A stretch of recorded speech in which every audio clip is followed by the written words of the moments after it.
hello. How are you doing? I should look at you more often. Our eyes together. Our eyes. Can you even see my eyes? Yeah. Sometimes like glasses glare enough that you can't really see eyes very much. I guess that's why people don't like taking pictures with glasses on. Question mark? You can say. Hi.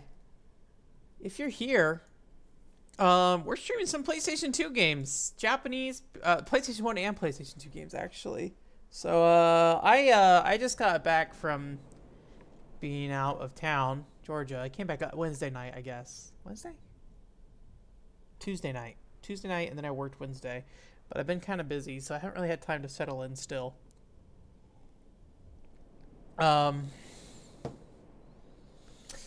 So yeah, I didn't really think too much about today's stream. Apparently, I apparently promised this in a podcast last week. So I was gonna maybe just be lazy and play Zelda, but I said I would do this. So here I am. Not that I don't want to do this though. As far as where we start, like last week's DS streams, I have no idea what we're gonna be doing. So I actually just got, and some of these cases might be empty. So literally, it might be hard to see, but back there, I have a stack of video games, probably about 50 or so video games back there. Wii U, all that stuff. So I just came back, and that came with me. And then I also got some. I brought my full N64 collection back with me finally. And then I also got some PC games back that are over there. You can't see those, but they're over there. So I got a decent amount of stuff back from my mom's place, or my sister's place, who has my mom's, or who took the stuff from my mom because of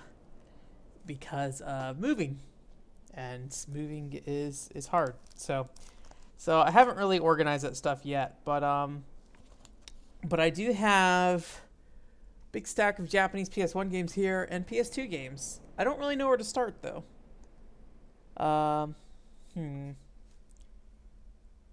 Let's start with a banger of something I have no idea how to play. I put this in a little while ago, and I couldn't figure it out. Oh gosh, I did not organize these well. Let's put these there. So let's start with the PS2 game. I have my pink PS2 here. So this is a game called Rimo Kokoron. I've never heard of this before. I picked it up at Portland Retro Game Expo randomly. It's got a cute style to it. Like, it was an appealing box there. But I really couldn't figure out what is going on in this game. So I'm actually going to keep the manual out just in case it might be helpful. I can't read Japanese, so... Hello. Something about memory card. We might have no memory card space for a lot of stuff. I might just unplug the memory card rather than sit here and have this throw a hissy fit at me every time. I don't know. Also, I can't remember with like PS2 how it handles 16:9 stuff. So we might just end up with some weird aspect ratios. Oh. Super. I don't recall watching this last time. I may have skipped this.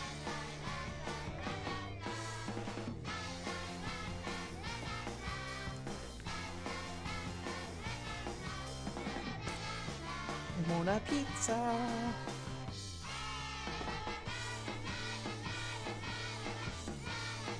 This looks really clean, by the way. Like, it's a good looking game. Oh, this guy's gotta go potty.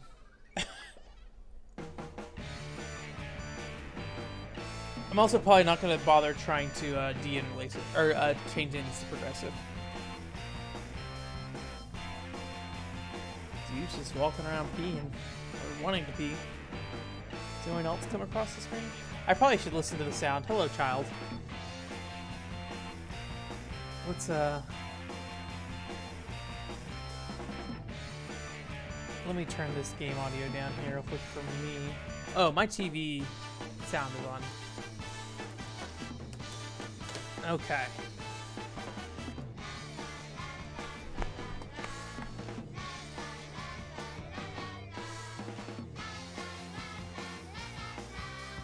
itself? Yeah. Oh, you know what? I know what's going on here. I was like, why is this super, super quiet? I lowered my browser sound. Hey!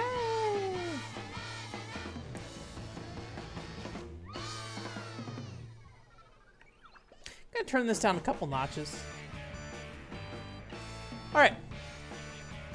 And we're just gonna go with that. And hope that's good audio for everything. Ever.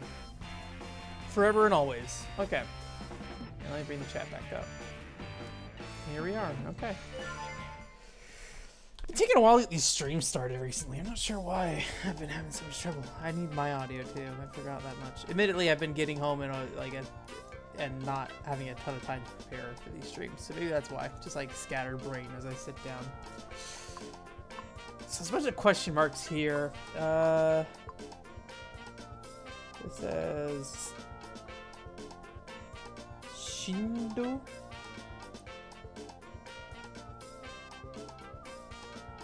Pito? Oh, that's options. Let's look in here. I think that's probably like Rumble. Gotcha. Shindo? I think Shindo's what Rumble might be. Okay. So I've poked my head in here a little bit, and I not fully just start. And what is start? What do we do?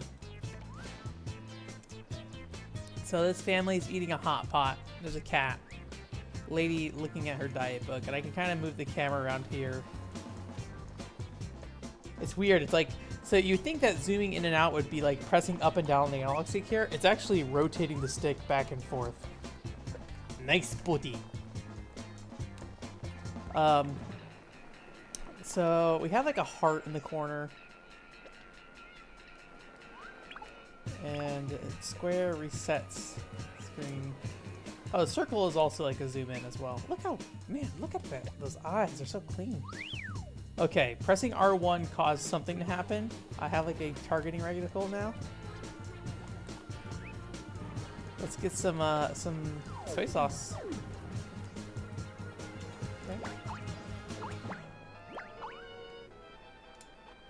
That maybe the time we have remaining.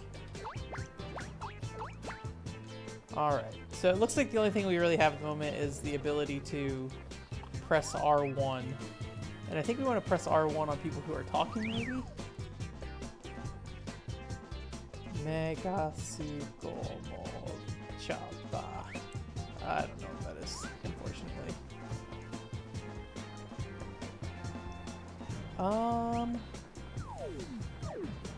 Nope.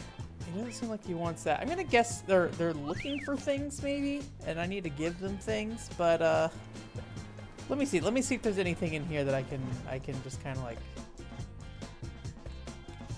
Is that on the salt thing? No.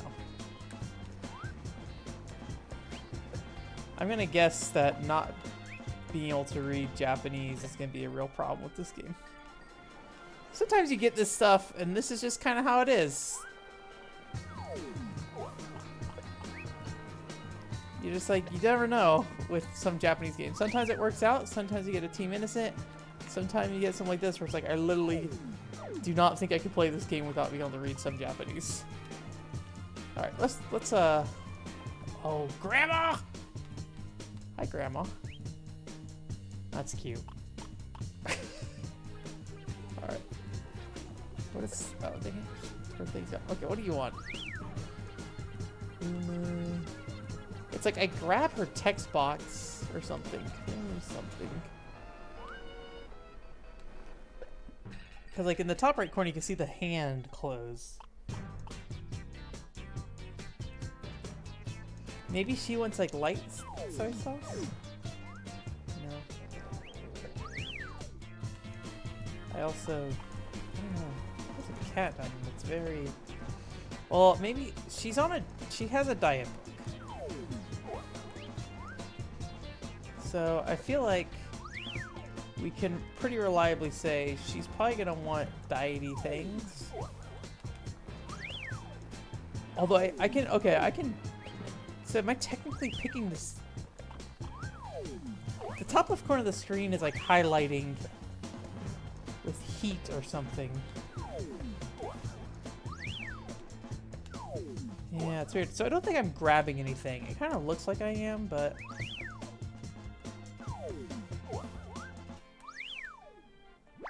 I just... Oh. Interesting. Alright, let's take a look at this manual. See if we can figure something out. This is why I don't particularly like the idea of streaming Japanese games very often, like long term. Like if I was like, let's start a Rimon Kokoron stream and see what happens. This is a pretty good reason of why you shouldn't do that. Because I literally have no idea what's happening. I wonder if I could look up some gameplay for this game and kind of get a better understanding of what's going on here. I might not do that tonight, just because I have so much available in front of me. I'm running out of time, it looks like, though. Interesting manual. Holds all the way out. Okay. Okay, I can see that it's telling me to rotate the analog sticks to zoom in and out, but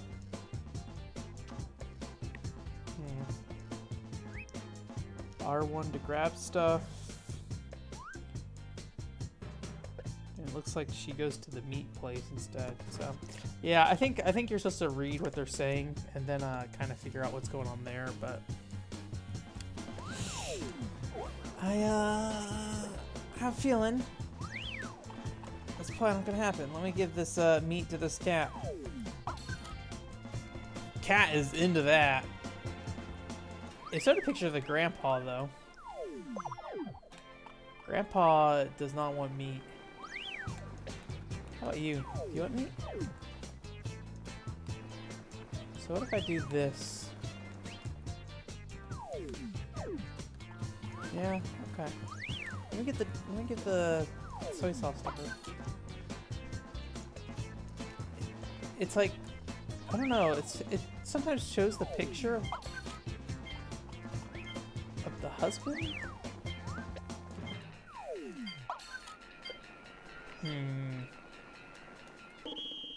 Interesting.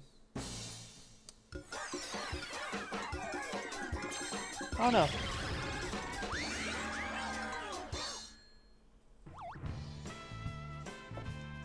Well, it looks like we got nothing. Let's see what pressing square here does. List.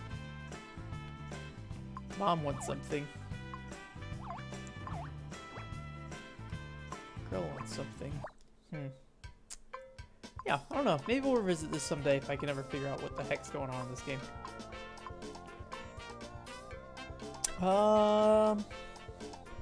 Okay. Let's power this off. Let's see what else we got going on here.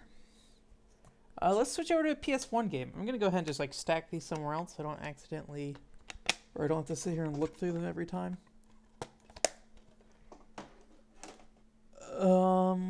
We got a couple copies of Dirge Cerberus. Oh, you know, I was looking at, sorry, PS1 games, not. Oh, I forgot to put the manual away too. Oh my gosh. Oh my Lord, have mercy. All right, put that over there. Okay. I think we've played Tales of Fandom Volume 1 already when I did that import stream with Homeworld. We also have played Silvery Peak. There's a quick play stream of that out there. Tiny Bullets. Do we play Tiny Bullets now? I'm gonna hold off on Tiny Bullets for a minute. Let's play this for a little bit. It's called Veldecelaba. I have never seen anyone talk about this game. I literally did. This is another like just hey, I found this at Portland Retro Game Expo, and the aesthetics of the game were pretty nice. It's got a very like you know, 90s like I don't know what you'd call it. Reminds me a bit of like Panzer Dragoon a little bit aesthetically, but not so much like the world. So let's see what we got going on here. Let's see if the frame meister wants to take whatever's going on here.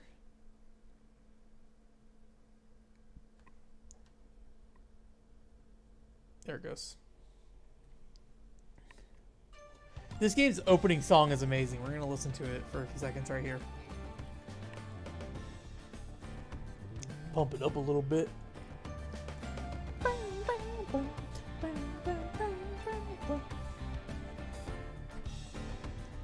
It's got a vocal theme. This is really like for. I've had this game maybe a year or two, and this is really the. Like I put this in and was like, holy crap, this song. It's real good. Also, this is just like a pretty cool opening. You know, it's like, oh, here it's a flight game and a bunch of people like going around shooting each other. I think for a while I thought this was like a fairly hands-off strategy kind of flight game. Maybe because of this, intro. I don't know what I was really thinking. Which I think there are maybe some more like strategic elements to this game rather than just like flying around and shooting things. But I played a little bit of this recently, and it does have some level of control. Unfortunately, we don't get a ton of time before I end up in like a environment. So yeah, I just like this song a lot. Oh, here it goes. It's a good song. All right, I won't keep us on the screen that much longer. It's a good song though. Oh, I love it. So let's see what we got going on here. I'm trying to remember. I think. We'll just keep the base name, but I think this goes straight into like a mission initially, but then you end up like on a world map, and I've tried running around trying to figure out what to do, but admittedly I wasn't paying it like a ton of attention. Oh.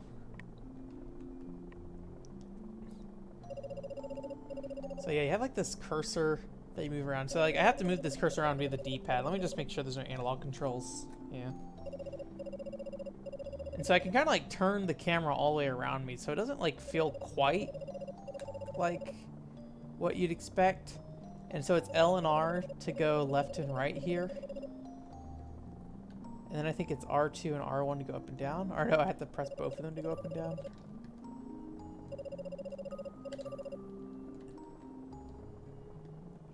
It just doesn't feel quite like what you'd expect. Okay, apparently pressing X makes me go faster. And square slows me down. Alright.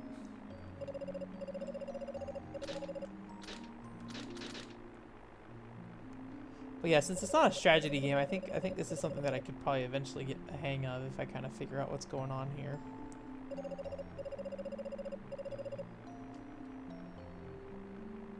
And I guess that's like a quick turnaround.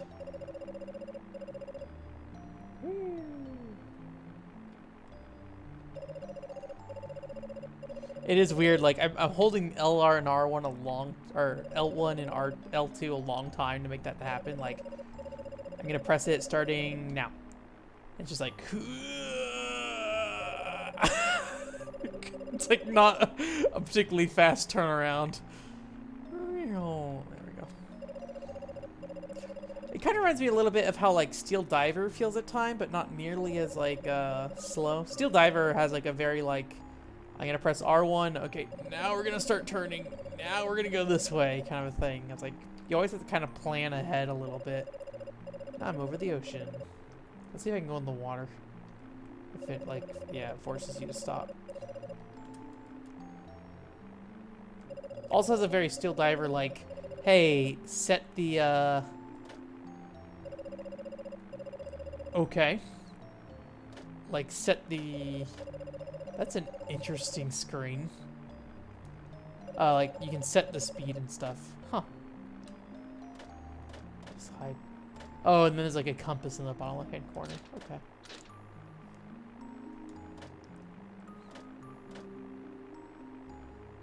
I guess... I don't remember going to this flashing point last time, so I don't know if this is where I'm supposed to be going.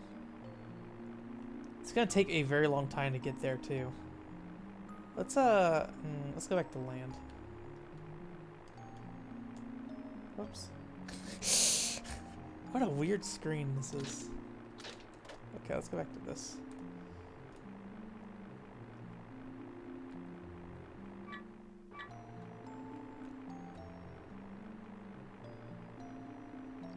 So is this the altitude setting? No, it's not. I was wondering if like holding L, there's like another yellow arrow in the corner where you can, by like the speed that you could, I don't know if you can set it. It wasn't moving when I was going up and down, so maybe it isn't.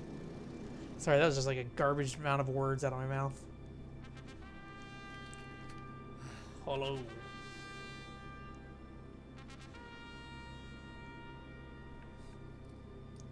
No cockpit. Just, or no, like, cover to it.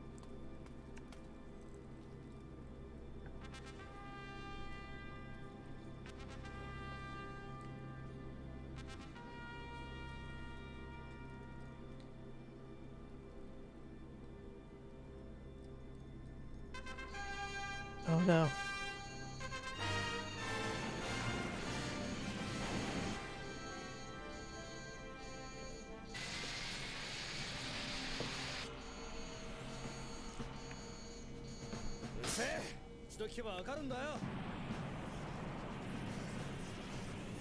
Oh, Space Boys. So maybe this is a space western. I only recently found out about like the term space western because I was trying to like figure out how to describe the world of Gun Gauge. It's not really a space western, but I think it kind of feels similar. So I was like, it kind of feels like Trigun to some extent. So I looked up like what Trigun was, and that's what people explained it. Although Trigun's very much like a more like, hey, we're cowboy men in space kind of thing. Outlaw Star.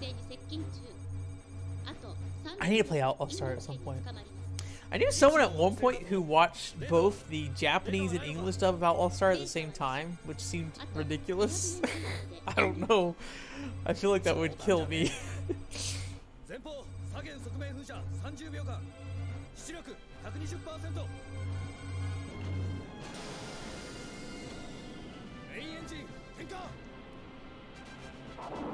I didn't realize there was like a space element to this game. I'm gonna open the manual real quick while this is going on.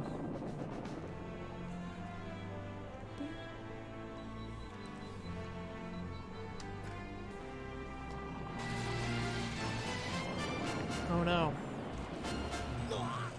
Oh. Controls. Oh, there's like an actual flight stick controls in here for this. I know like me shoving stuff in the camera isn't exactly the best way, but that's interesting. I wonder how expensive those are if they came out here.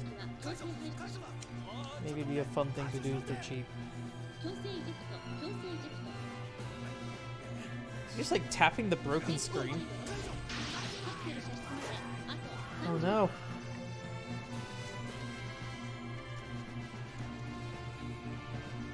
Oh, there's cute little comics in here. Look at this.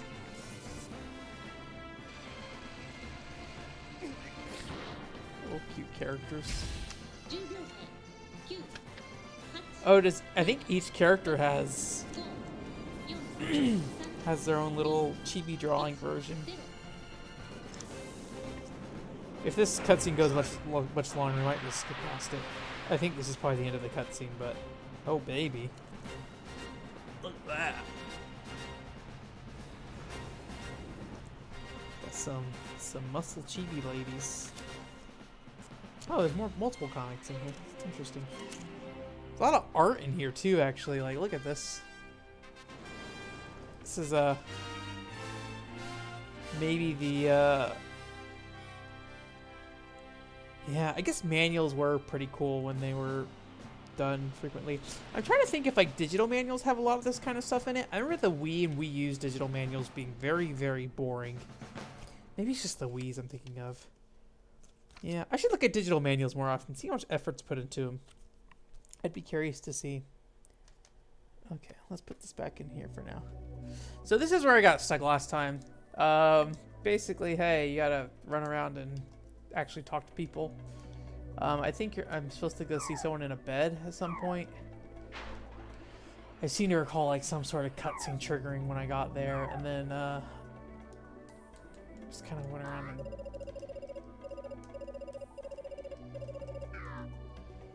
or maybe it's a bar. that I go to.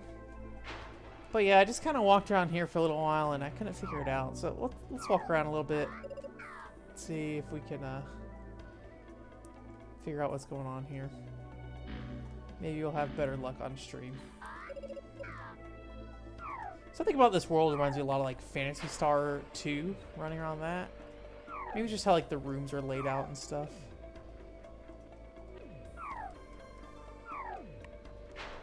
The sprites are like really big too. I'm always surprised. Okay, I think this is where I need to be. Yeah, I get a cutscene here.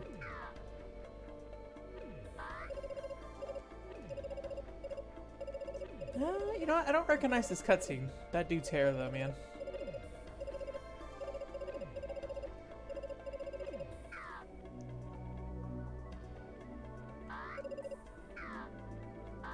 Maybe this is what I was thinking of when I was thinking of bar.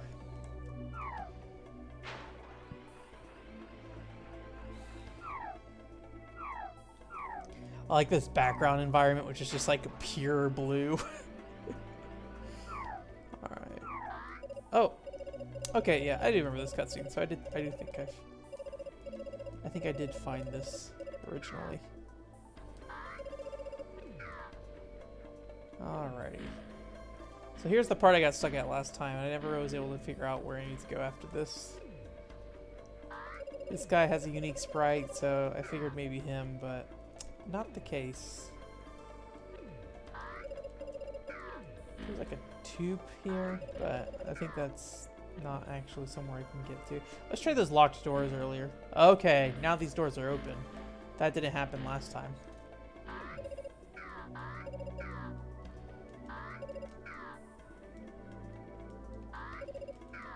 Alright, elevator. Actually, you know what? Maybe I did get this far. I remember this room.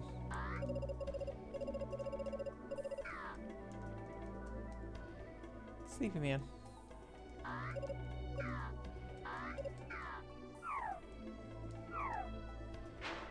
Okay.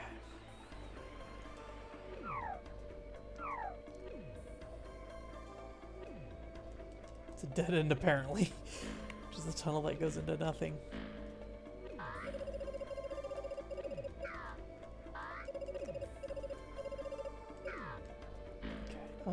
Let's go into this crate room first.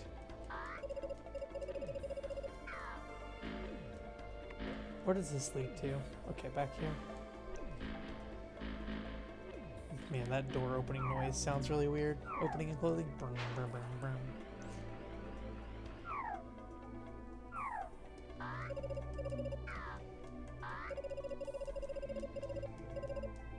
There's red text. He stopped saying it too. Maybe that was important. Whoops, I didn't want to do that. Okay. Oh, talking to the walls in bed. Okay. Alright. Let's poke around a little bit more.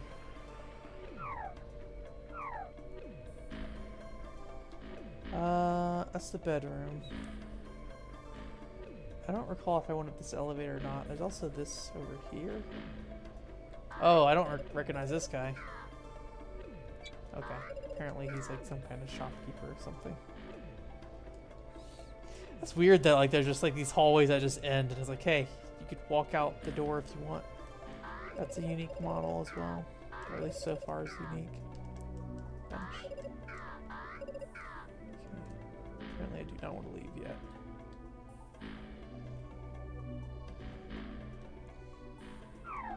Did I go in this elevator already? I don't recall this room either. Okay.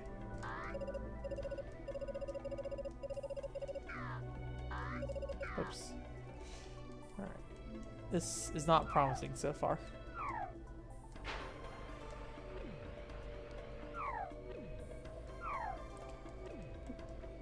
I was already in there. I think I haven't been down here though. I remember being in this room. I feel like there's a cutscene in this room with the barkeeper. Yeah.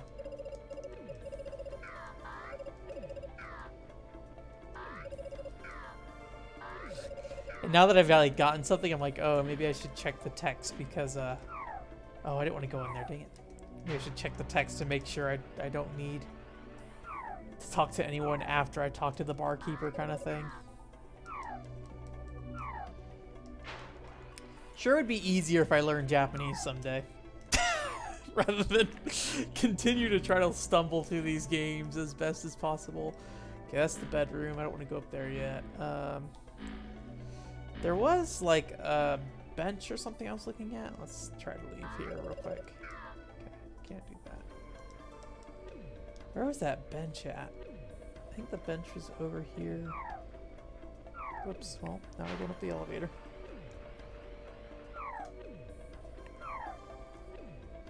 I already talked to this guy, but we're gonna talk to him again. He also gives me red text, but I'm pretty sure he just gives me red text every time. I always forget, is red text a thing on 4chan or is it just green text? It's been a long time. Okay. So, let's see, where is that bench at? The bench, I think, was out here, down the bottom door here. No, that's the bar. Is the bench this way? There it is. I just want to go check to see if I can open the door, which I cannot. Okay. We'll go back to the left side, see if we can find anything there, and if not, we'll move on to something else.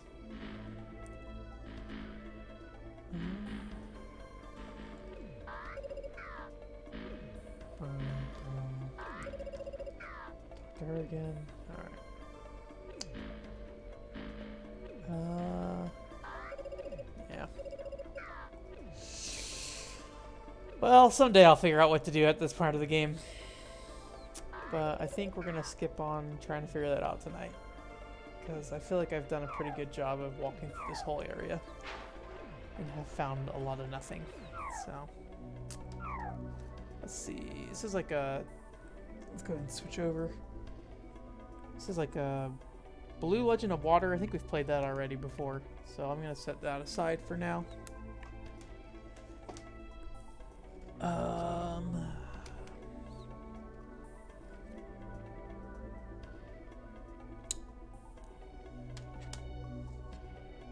Let's play some Battle Arena Nito Shinden, which is different from Battle Arena Toshinden. Maybe it's a bad game. I have not put much time into it, but it's a weird looking one. If you're not familiar, this is like a chibi style battle arena game. I think it was a pretty popular import at one point. Maybe just because the Battle Arena series was fairly popular. Let's go look at this manual too. All these manuals have been good so far. All this loads up. Yeah, there's a lot of really good art in here. Oh. I'm not familiar with most of the Battle Arena characters, though.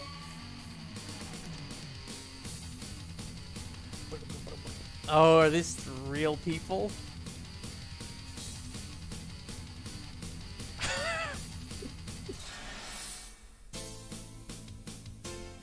Oh, man.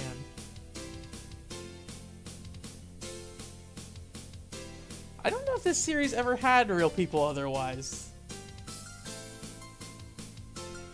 I'd have to look at it. I don't own any other Battle Arena games, actually. I'm seeing real people in here, too. I wonder if there's, like, some voice actor stuff going on here. Marvelous Summoner. I should be reading this English text. Baifu. My Baifu. It looks like a... So, like... It doesn't really look like there's any inputs in this game. It's more or less just... Press the 4 face buttons.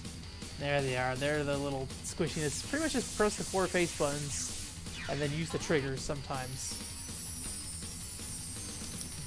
I remember trying this game once and it being real funky.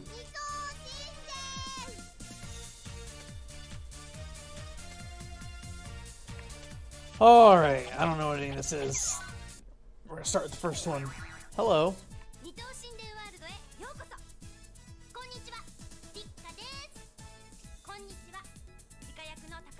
this a tutorial video?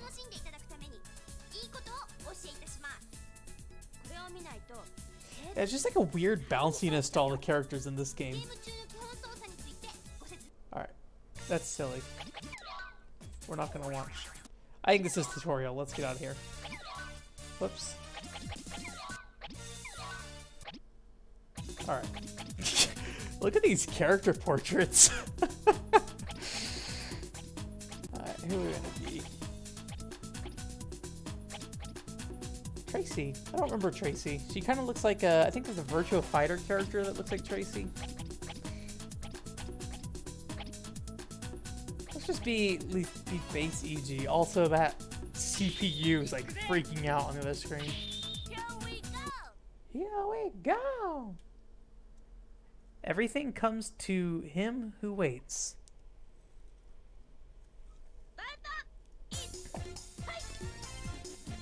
Alright, so yeah, it's like a backdash, a bouncy jump, with a double jump even, actually, I think. Or maybe I jumped off their head? Not sure. Okay, X is like a slide. And there's like a forward roll. Spin attack. And I think this is like, I think everyone's moves are kind of like uniform, where I think everybody has like a spin attack here. Everyone has like a slide. And then there's like a more direct... Oh, do I hold the button? Yeah, if I hold the button, it does more stuff. What does circle do? Oh, jeez. Stop that. And this camera is just all over the place.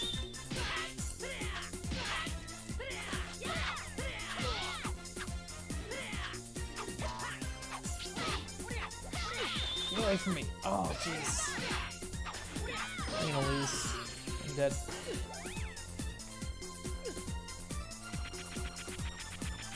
It's very like South Park looking face there. Alright. What does circle do? It's like a stab.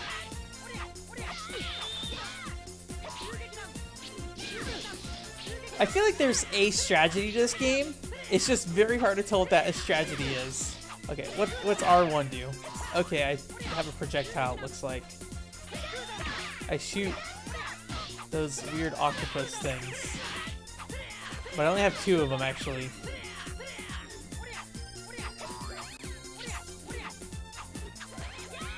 Okay, and then L2 and R2 are like a side roll.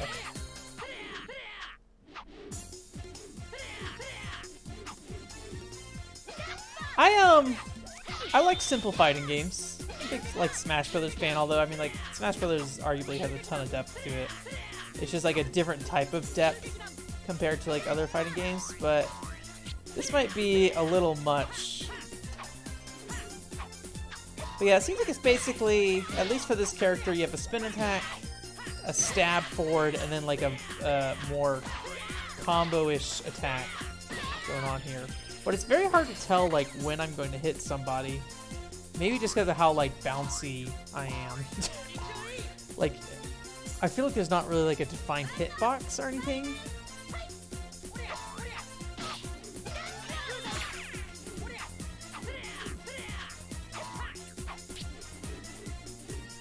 Also, it's weird how fast you can move away from somebody.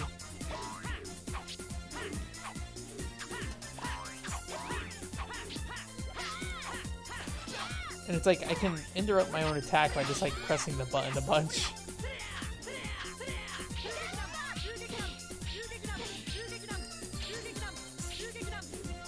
I just don't feel like there's a lot of strategy to this game, though.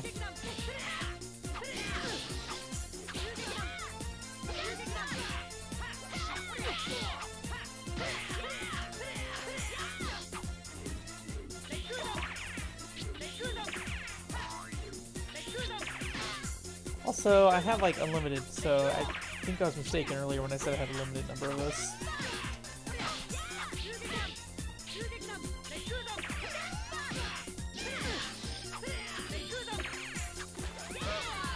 Ow, I died. Rest in peace.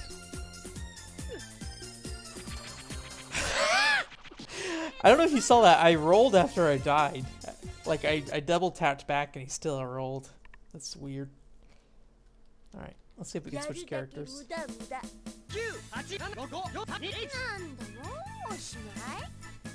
Ugh. Ashimai? Alright. I can only go to these. Oh, wait, no. There we go. I got whoever this is. It's like a configure screen or something.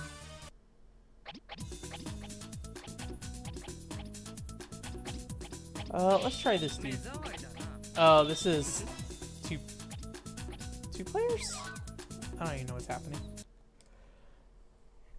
I selected the one that said calm, so ooh.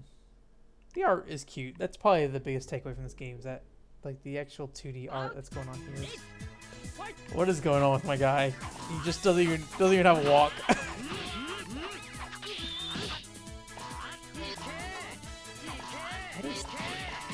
Okay. Okay.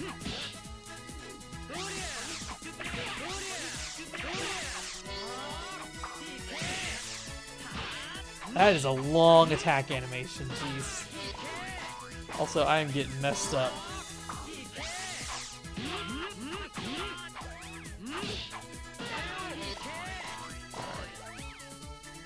Now even the background stretching and bouncing.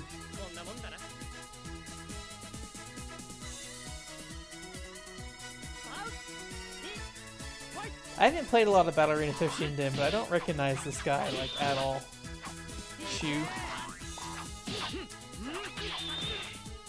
He is nothing but slow attacks, though.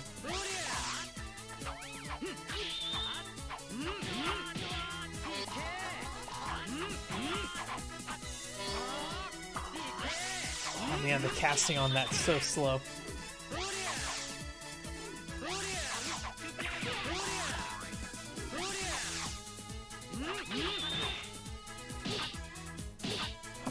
How do you block, even? This guy just looks like an complete character with how he moves. Like, there must be strategy here because I'm losing. That's probably not a good way to judge a game based off if it has strategy or not. But I feel like there's got to be something to the movement and how the game plays. I just don't know what that is. Okay. Different cameras. Reset, go. Interesting. Is that just a reset in the entire game? Huh. Alright. Let's try that that bird eye view camera. Here we go! Here we go! Hi!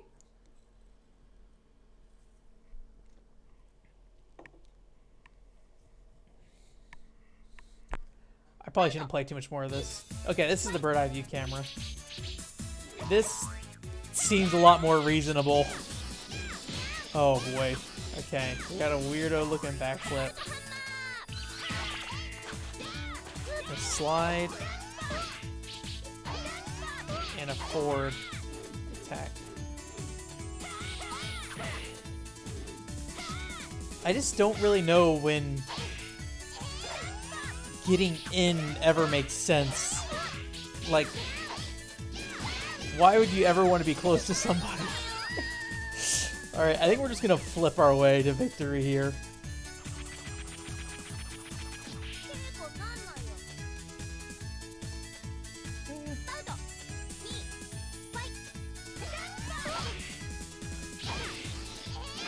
Oh.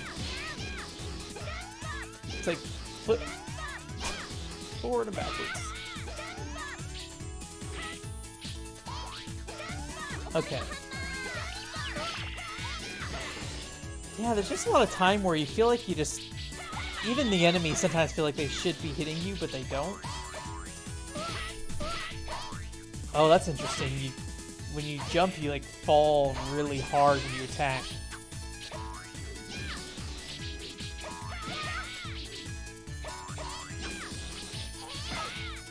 I feel like that might be like... probably the most like strategic thing in this game is just like your ability to just kind of get up there. But maybe your hitbox is still like super like easy to hit when you're in the air. It's hard to tell with like somebody without somebody sitting there actually playing against you. I won. What a weird game. I should play Battle Arena Toshinden again at some point. I played it when I was a kid, but haven't done anything. Oh, I guess we're in arcade mode now. This is a pretty cute, like a pretty good, cool stage too. I actually like how this looks. I think the bird eye view is a good idea. Oh, ow! Man, the cast on that is so long.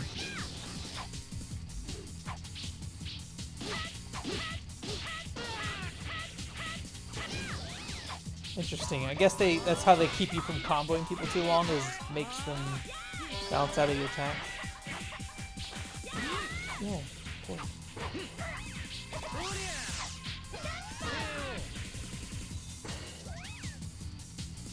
Maybe it's just a game of like run and jump in. You know, like just gotta don't block, don't do anything. Although I think there is a block. Let me see if I can figure it out. Is this? That looks like a grab, though, more than anything. He, like, blocked it, too. Okay.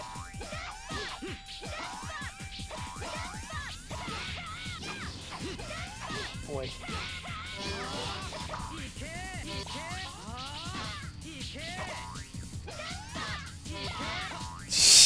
This game. You know, I'm a fan of Kabuki Warriors, which is pretty mashy. This might be a little mashy even for me. I don't know. I feel like there could be something here, but it just feels so weird that there probably isn't. I don't know. Maybe someday we'll put the time into this. Maybe that's my whole collection. Whenever I import a Japanese game, I feel like that's what ends up happening. Alright. That's enough of this for now. We'll let him beat me up while I switch over. What's this up?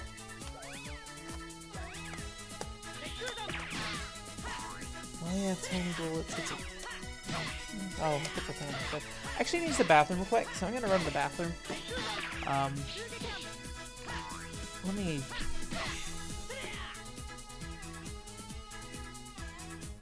go. Well, I use the bathroom. You can have the Ami lady talk to you for a second. Or I guess the real lady, actually. Enjoy that. I'll be right back.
Maybe if I watched the tutorial, I had a better understanding of how to play this game. Maybe someday. Let's switch to a PS2 game.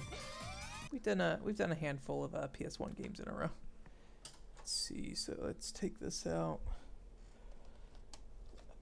I'll need to fix this case. I accidentally put the spine card on the outside of the label. Okay.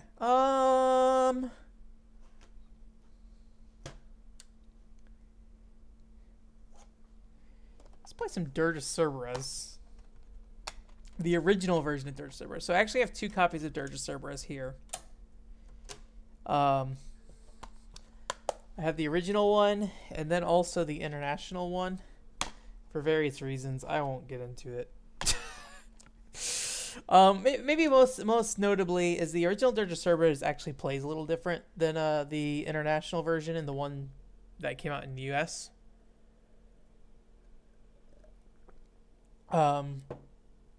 It's I don't know how you'd explain it, but as far as I understand, like and we'll see it here. I actually haven't played it myself, but as far as I understand, like the melee attacks and stuff are a lot more like subdued in the original game, or at least not as useful, where it's more of like a short combo.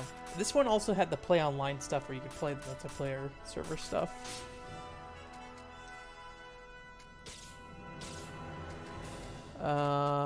I think this I want to be inverted. I messed around with this game a little bit on the other version, but I have not messed with the what's it called? We're just gonna skip this cutscene. Basically, it's Vincent and Hojo or something. I don't know.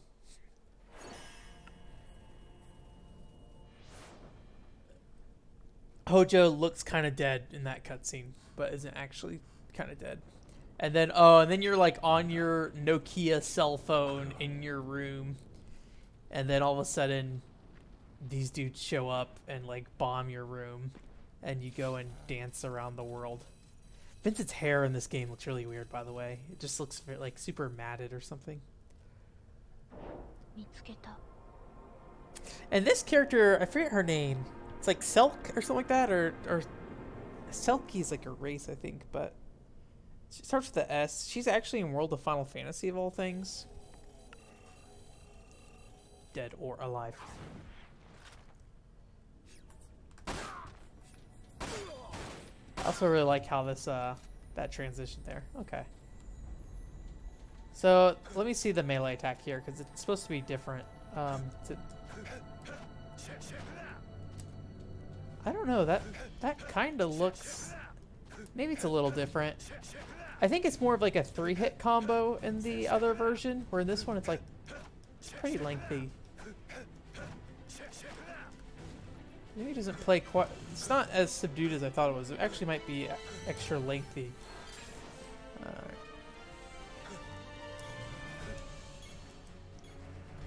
This is kind of an interesting game. It's oh, hello. It's probably the first time I really had much of like a mix between a shooter and like, I don't know, I guess there's like very light melee action elements here. Oh, you know that the dodge rolls actually changed. It's more of like a dash in the other game rather than this thing. And the international version also has like a double jump. So, and I think this is defaulting to like an auto aim, because like look at this. Like, look how far my cursor is off from that guy, and it's still aiming at him. So maybe for the original release, they just like turned it on super high. Let me see if I can adjust that. Oh, hello. Which honestly is probably like better for how this game plays. All right, let's see. Also, I'm not a weeb enough and keep pressing the incorrect button. Keyboard. That's keyboard support. We'll mess with the mouse and keyboard stuff with the other version of the game. I'll have to go get the mouse though. Camera. Is this just auto aim on and off maybe? Okay, let's try that. Although I still think that isn't quite what I was looking for. It's always weird to me because I think the circle button's the melee button in the international version, where it's X in this version. No, honestly, I'm still there. Yeah, it's just super generous. Also, sometimes I feel like this game, like, shooting, you just, like, press the trigger and you don't always shoot. I don't know why that has been the case. It's been a while since I've spent a lot of time with this game. Let's see. No, that's the keyboard support. That's inverted. Maybe this just has crazy... That's rumble on and off. Crazy auto aim stuff. Yeah. Oh well, I won't worry too much about it. It's like key bindings for keyboard support. Alright. We'll play a chunk of this level, but you're kind of this early on don't really have much more other than shoot and punch stuff. Basically they start introducing like different types of guns. Oh whoops, I pressed the wrong button for melee attack. Different types of guns, so you have like sniper rifles and machine guns, and you can kind of customize like the types of barrels and stuff. This probably looks very great right now. Oh, you're still alive. Hello. I remember even back in the day, this little hallway in particular, or like staircase in particular, was like really weird and compact.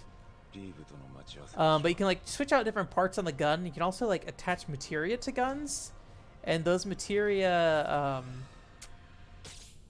Oh, interesting. Those materia. Oh, you know what? I have a PlayStation 1 memory card in, so it's probably just giving me a hard time about not having a memory card.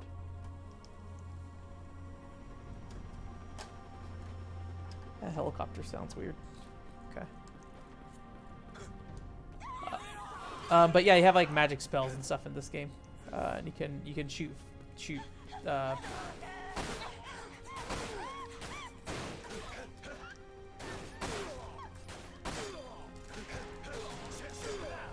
You can shoot fire, blizzard, healing things.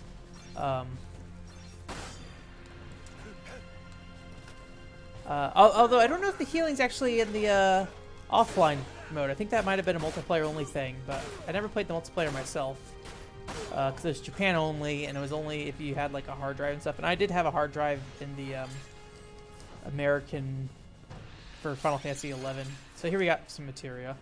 So let's go ahead and equip that real quick. Yeah, maybe it's the scope that gives you the audio in this game. Maybe they just start you off with like a super generous scope. Yeah, there we go. So yeah, it looks like it's the scopes that do that.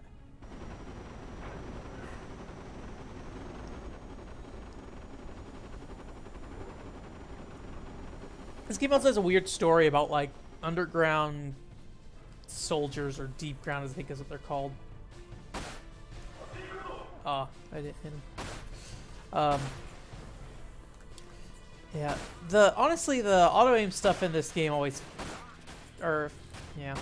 feels way too generous in a way that doesn't feel good, and like you probably are hitting more of your shots if you're not using the auto aim. Also, I think the camera's less zoomed in the international version, but we'll take a look at that later tonight too. At some point.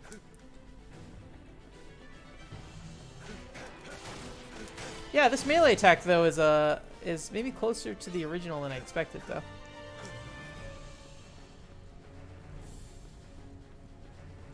Yeah. Okay. Well, this is really all I can show at this point with this. It's going to be a lot more of just playing through it this way. So when we switch over to what's it called, we'll see more. Yeah, Dirge of Cerberus. We're just playing a bunch of random PS2 games. I have both. What I'm saying about like in comparison is I have both the international version and the Japanese version. I don't have it with, or the original Japanese release, but I don't have my US copy with me, I don't think. I'm trying to think if I got any PS2 games in my last bundle. How's it going? Hope you're doing well. So I think that's gonna be it for this Dirge of Cerberus thing. So let's switch to, let's not play more Dirge of Cerberus right away. Actually, yeah, let's just go straight over to the Dirge of Cerberus. Bad things made me pick up the Japanese version of Dirge of Cerberus. So I had the US copy that I got at launch, and I've played through that forever ago. So the international version is basically the US version of the game. With the it even has English voice acting in it. All the text is in Japanese too. But if you beat the game and like shoot these little cutscene capsules, yeah, chat's always gonna be delayed to some extent. Sorry, especially since like my setup, I'm actually running all my chats through a restream thing, so you can see it on screen, and so the screen delays it too, and it's a good time. But basically, there's an online mode in the original Dirge of Cerberus that got shut down after like 9 months. Didn't last very long. And that has its own story mode and everything in it. And so when they re-released the international version in Japan, they actually included the cutscenes for the online mode, well, the major cutscenes for the online mode, in the international version for Japan. So I picked it up because of that, really. And then I also picked up the original Dirge of Cerberus for a couple of reasons. One, the collector's edition was like $15, so it was like super cheap, and it had the original soundtrack in there, and I wanted the soundtrack for that game as well. I think this is probably good. And then also, the original game has different controls. Like there's like a roll, and then like the melee attack's different, but I thought it would be a bit more substantial in what they changed, but it's actually pretty close, I feel like, to the original. I think maybe the big difference is that the melee combo is actually shorter. So like if we melee here, it's just a 3-hit combo, where the other one was like a 6-hit combo. Which I think this might be more like conducive to the mix of melee attacks and shooting, because like you kind of my strategy in this game originally was do the melee attacks to pop someone in the air and then shoot them while they're in the air, which was actually pretty hard to do. Also, Reeve is in this game, like as a pretty important character. I think that's who we're about to walk across here. We won't spend a lot of time in the cutscenes, but you'll get to hear some of the English voice acting real quick.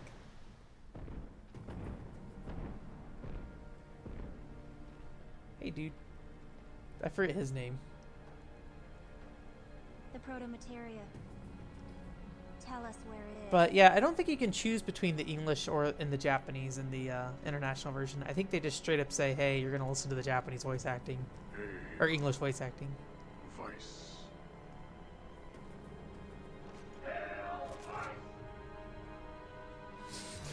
Power Rangers Battle for the Grid. Oh, hello.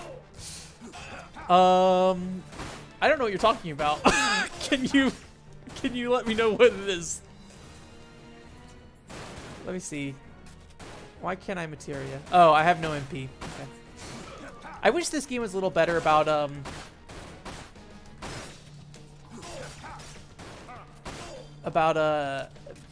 making you more aware of your HP and ow.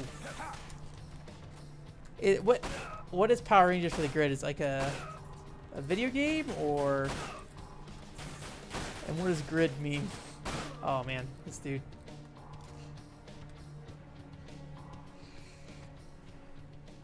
I picked up oh no, I didn't pick it up. I bought it for someone else. We're gonna skip past Reeve. Sorry, Reeve. There was some Power Ranger games for the Wii that I wanted to play because Inti Crates worked on it, but I only bought it for someone else. I didn't buy it for myself. Power Rangers Battle Grid. For the Grid. Okay, so For the Grid is a part of the name. Huh.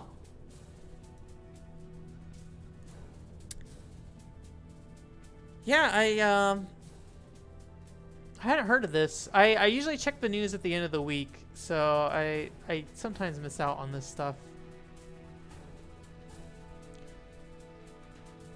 Oh, is this out already? Just released. Okay. Interesting. Is it good? This looks like a budget game. $20 looks like the right price. But this maybe looks a bit more like elaborate than you might expect for a Power Rangers game. I don't know. Power Rangers is big right now, though. This looks nice, though. I don't know if you were in here earlier, but we just got done playing some Battle Arena Nito Shinden, which is a weird game. What are we doing? Oh, there's dude. me reload. It's interesting. I think this gun takes 3 shots because the Cerberus has like. Oops. The Cerberus has like three what's it called on the front? 3 barrels. So I think every gun in the game takes more than just like 1 shot. But yeah, there's I should probably try out the other gun. So there's let me see how I switch. So do I not have a machine gun at this point? Whoops. Oh, I just have the short barrel pistol at this point. But yeah, you also get a machine gun at some point. I forgot there's like this, yeah, faster shooting short barrel pistol. I am getting messed up. I'm not particularly good at this game anymore.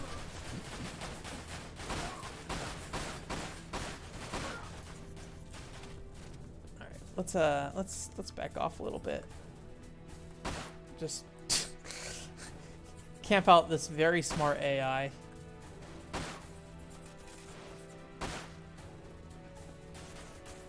Ow, ow, ow, ow. Yeah, they have the machine gun there. Oh, hello. Stop.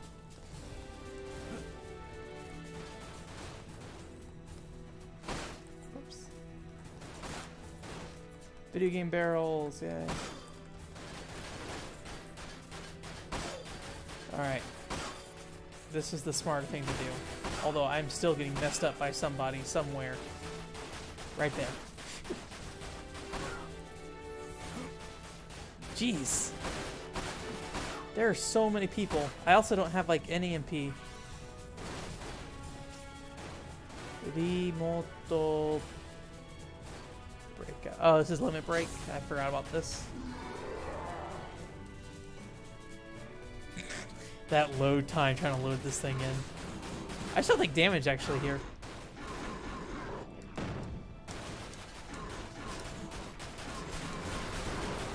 Okay, and then jumping throws a projectile when you're fighting.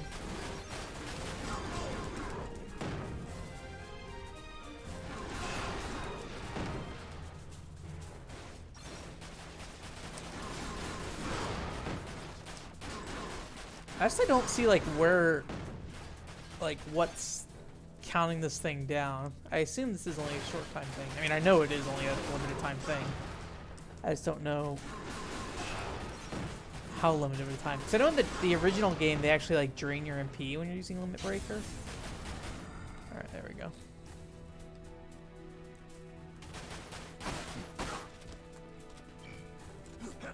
Oh, he's already dead. Or she.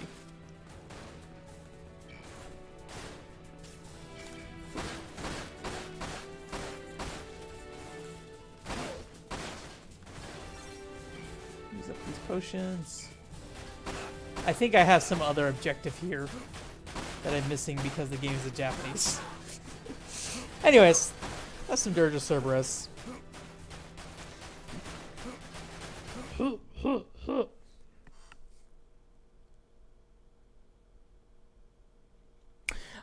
Yeah, Tatsunoko vs. Capcom is a good game. I like that game a lot. I recently played it, round 1 had a Tatsunoko vs. Capcom machine. I played a bit of that. I forgot that they like don't have all the characters in the arcade version. It's like only a well, not only a handful, but there's a lot less characters in the arcade version. So, yeah. My sister is really into Power Ranger these days. Power Rangers. Really into Power Rangers these days. So, it's interesting. I don't think she's into what's it called though? I don't think she's super into fighting games, though. Let's play some Tiny Bullets. Tiny Bullets is a really cool game so far, from what I've seen of it. Reminds me a little bit of Zelda, to some extent.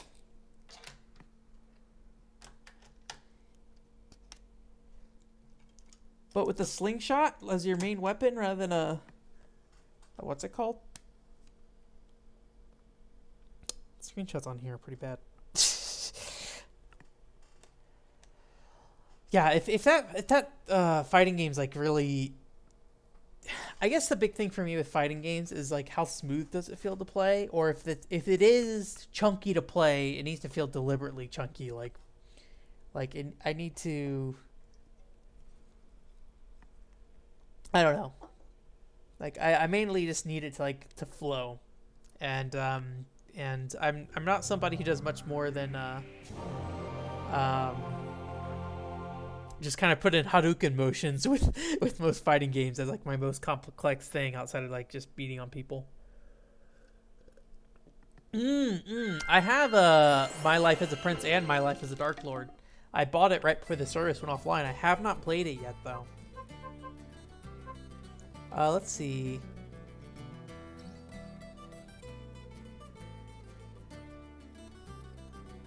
I don't know what that says. I think this might be load game, and I don't think I want to load the game. Hello. What is that? That kind of looks like a... Oh, it's Aconcagua. I was like, that kind of looks like a Yakuza-looking thing. Alright. I think this is a new game. Maybe. Yeah, I really want to play My Life as a Prince. There's a thief outfit in that game I really like. Crystal Chronicle games are cool. I want to play more of them. I've only ever played the original Crystal Chronicles and Crystal Bears. I picked up Echo of Time, and then also, you know, those two WiiWare ones. And I still need to pick up Rings of Fate, and I'm trying to remember what else there was. Is that it? That might be it. The series I want to spend more time with. With My Life as a Prince, it's very like kind of laid back, right? It's like, hey, you just kind of assign people to go do stuff. Man, this CG cutscene. You just kind of assign people to go do stuff, right? You don't really like take an active role in any of the party stuff. I do know My Life as a Dark Lord has like you see like the dungeons from the side view, and you watch the heroes kind of come up and fight through them. I don't know if My Life as a Prince has something similar where it's like you see the people go through the dungeons or whatever. Unfortunately, the DLC for those games aren't available these days either. I just realized this kid looks kind of like a human Sonic the Hedgehog.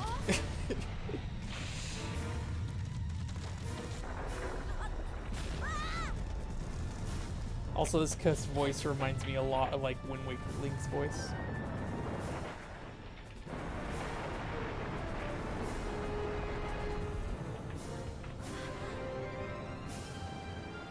Do you have any other WiiWare games you like?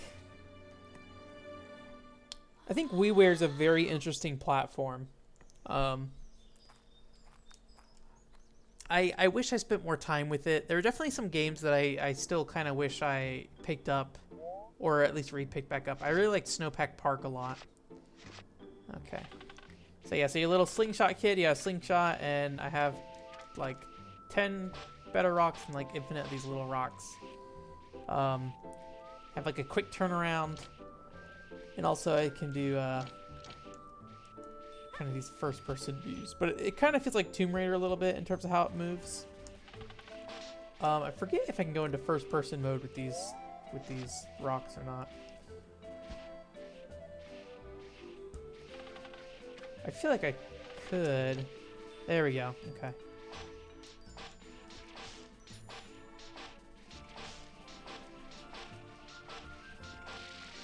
Okay, he's gone. Oh, that frame rate!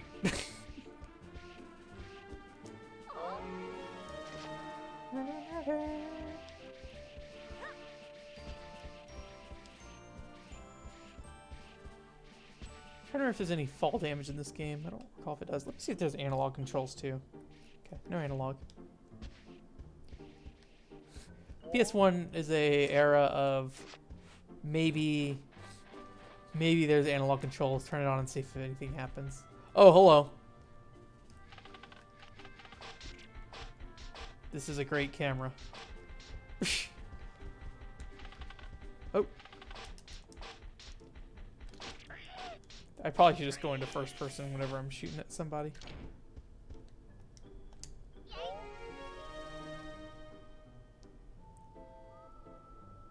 Oh yeah, Cave Story we wear. I played the PC version of Cave Story, I think, but I think it was like a re-release of it. Maybe I played the WiiWare version. I can't remember.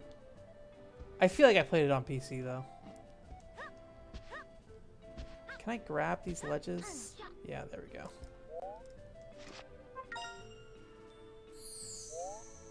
Oh yeah, you like pay money to get items out of the world and stuff. It's been a while since I've messed with this game. And does it respawn new stuff? Yeah, so you could just like keep grabbing these, I think, once you've paid for them. I don't know if you have like a cap of how many you can hold. Yeah. All these crabs just have gems the size of their whole body within them. All right. Well, maybe I only can carry one of these. I feel like this probably isn't going to give me infinite of these. I only have 3, and I'm pretty sure I grabbed more than 3, so. Yeah, still only 3. Okay. That's weird. It's like a ground pound is what that is? Yeah, it's like if you hold on triangle, you like slam the ground. Interesting.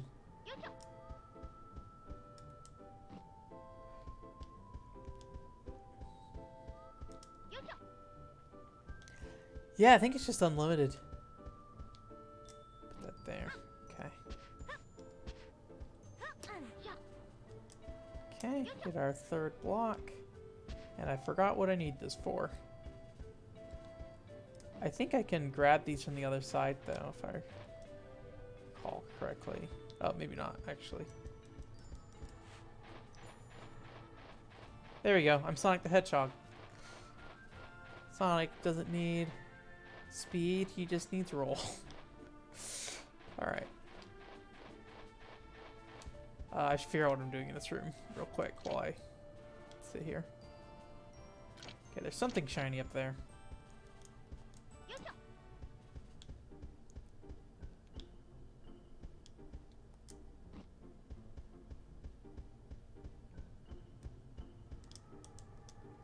I don't know if I'm going to get the height I want to get up there, but...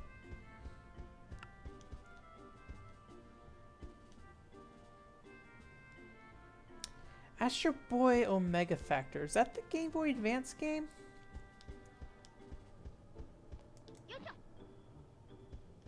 By Treasure? Is that what I'm thinking of? Is I gonna go up there? Can I jump up here and drop it? There we go. There we go. Empty bottle. Bottleru, that is all it is. Okay. Okay, so there's a path on that side. I picked the wrong side. Alright. Man, old 3D video games all feel really weird in a way I like. Like, just like how you move around this world is not very intuitive from a modern perspective.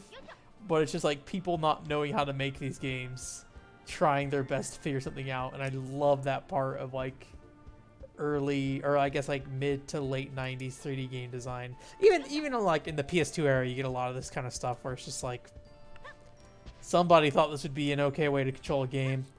And, you know, whether it is or not is another topic.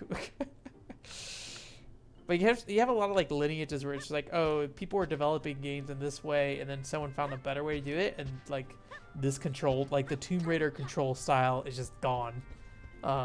Even though like quite a few games tried to build upon it.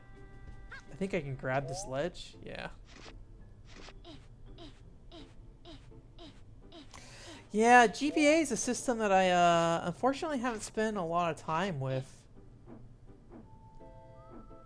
I did play a little bit of Gunstar. Oh boy. Oh, that was fall damage. Superheroes? The GBA Gunstar game recently. That was pretty good. That's a treasure game too, actually. Okay. So I ended up here. Oh, I can get back up here. Oh, there's money too. Or whatever that is. Not really money. Oh, is this where I came into originally? Yeah. Is it an on-rail shooter, that Astro Boy game? It's been so long. I do remember people being pretty ecstatic about it. I think there's just like a lot of really interesting Game Boy Advance games, particularly because like people were making like more like you couldn't really do like the retro style games, like retro style games. I don't know, like older game design on 2D platforms. That just wasn't really happening. Or on home consoles, you weren't really getting a lot of like 2D games or like games that. You know what? Maybe I need to press jump is probably the smarter thing to do. Let's try that rather than just let go. But like, so GBA became like this home of like a bunch of like really neat older style games and stuff. And like, so you had a lot of licensed games that I think were just kind of like, hey, what if we just made like a, you know, shoot 'em up or something, you know, games that you wouldn't typically expect to do that. Okay, well, jumping doesn't seem to work, so I do need to let go at some point.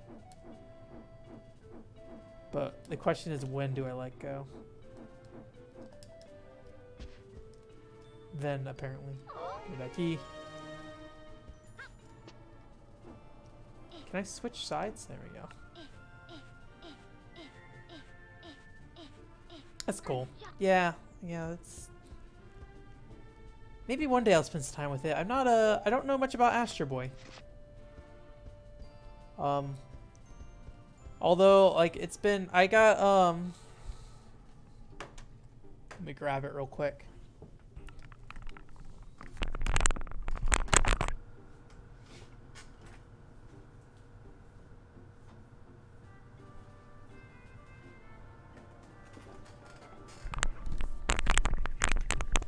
Oh, I didn't realize it had a Metroidvania elements to it. I recently picked up Full Metal Alchemist Stray Rondo.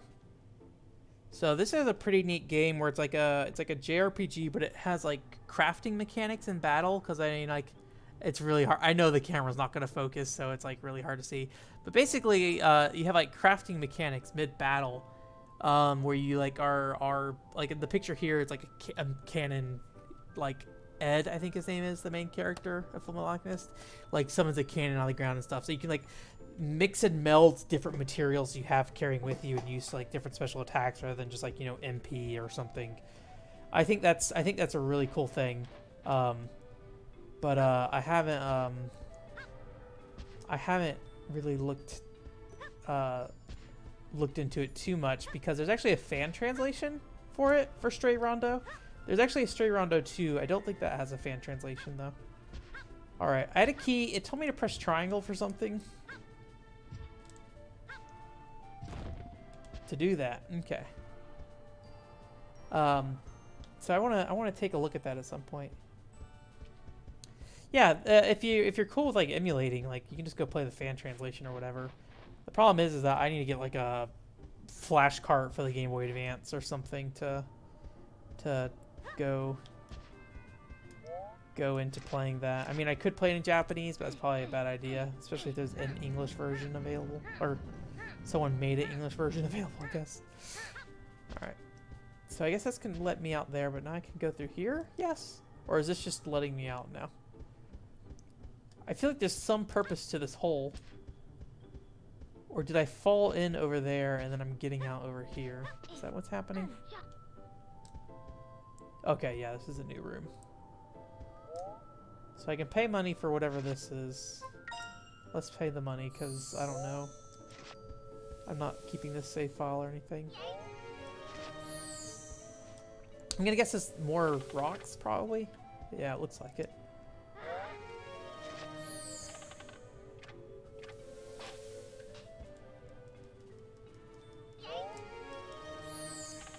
Yeah, okay, yeah, so that's 60 of the new rocks or whatever. Ow! What? Oh, come on. Oh, I'm poisoned. Oh no. Is this antidote?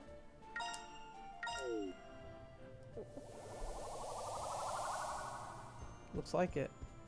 Okay. Oh. Probably shouldn't have done that.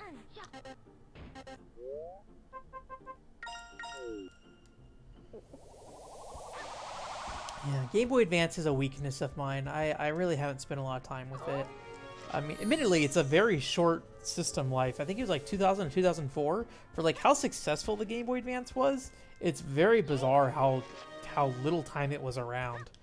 But you know, that's probably why they were like, with the DS, we're like, hey, we don't know if we're gonna make this like, oh, I can sidewalk. Like, we don't know if we're gonna make this into like a full platform or not. They were like, oh, this is gonna be a side platform in addition to the Game Boy Advance, because maybe they just didn't know if people were still gonna hang around with that system. Admittedly, games were coming out for years afterwards, but you know. I do remember Lifeline. Lifeline looks cool. I want to play it someday. I have not looked into actually getting a copy yet, though.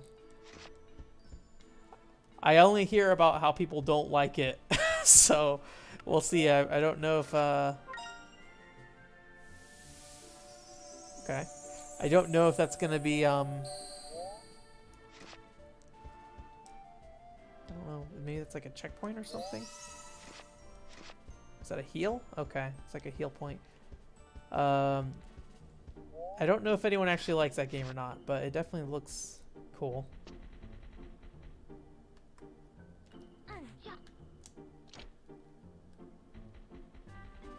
Here's stuff running around. Did you play Lifeline? And if so, is it good?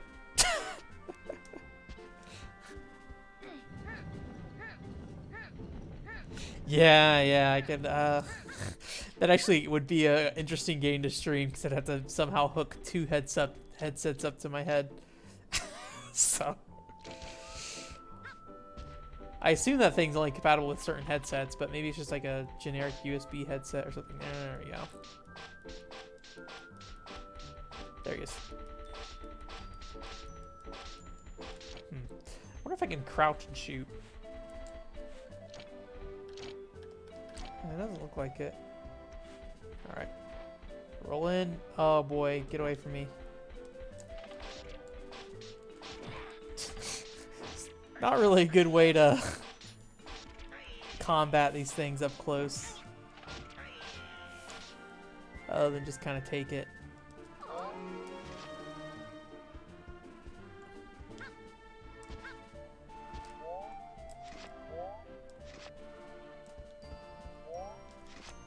Alright. I just get a key earlier. Is that what this is for?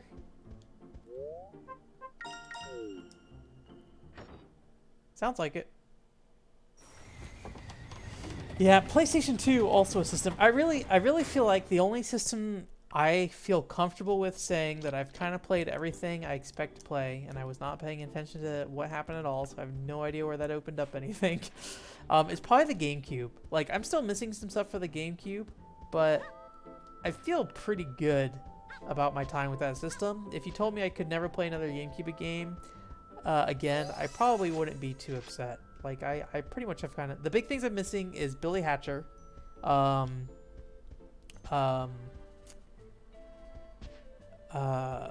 have a copy of Lost Kingdoms 2, but I have not played it yet. I have no idea where that door was.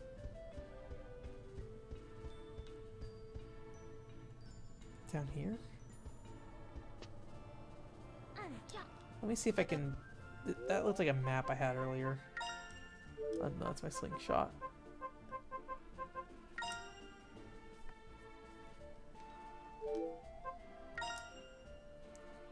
What's options?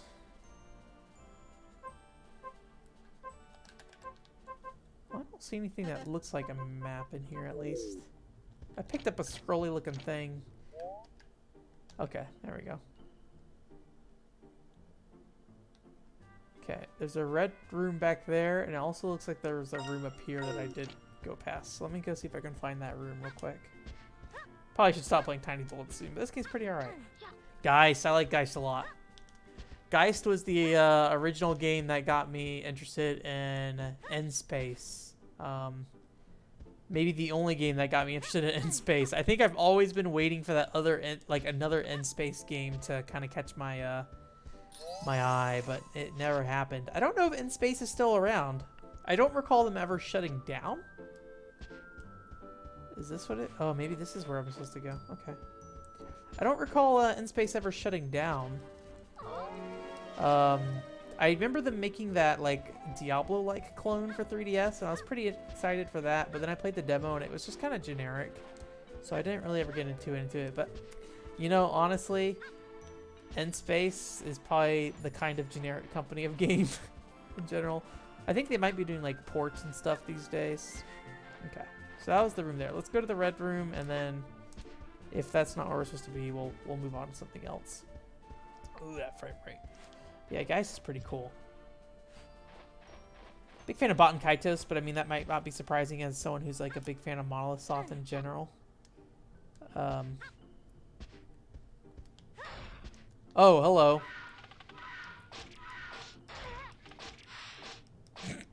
Just stand on top of this guy while I shoot him.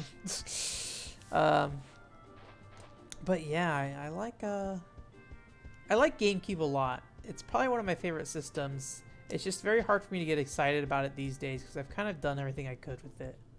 Although I did recently get like my what's it called stuff all set up.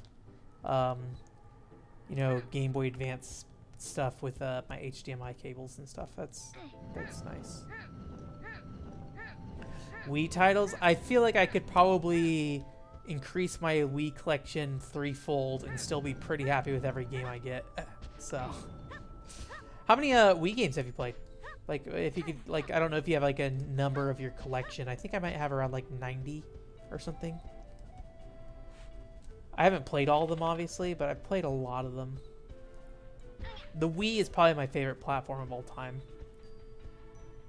Okay, so this is the room back here. I forget how... Oh, interesting.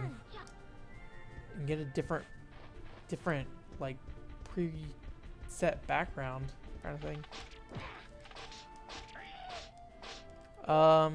Map. So yeah, there's like something outside that I missed. But I think that might have just been at the start and had nothing to do with that key that I got. So I think we might just be at the done.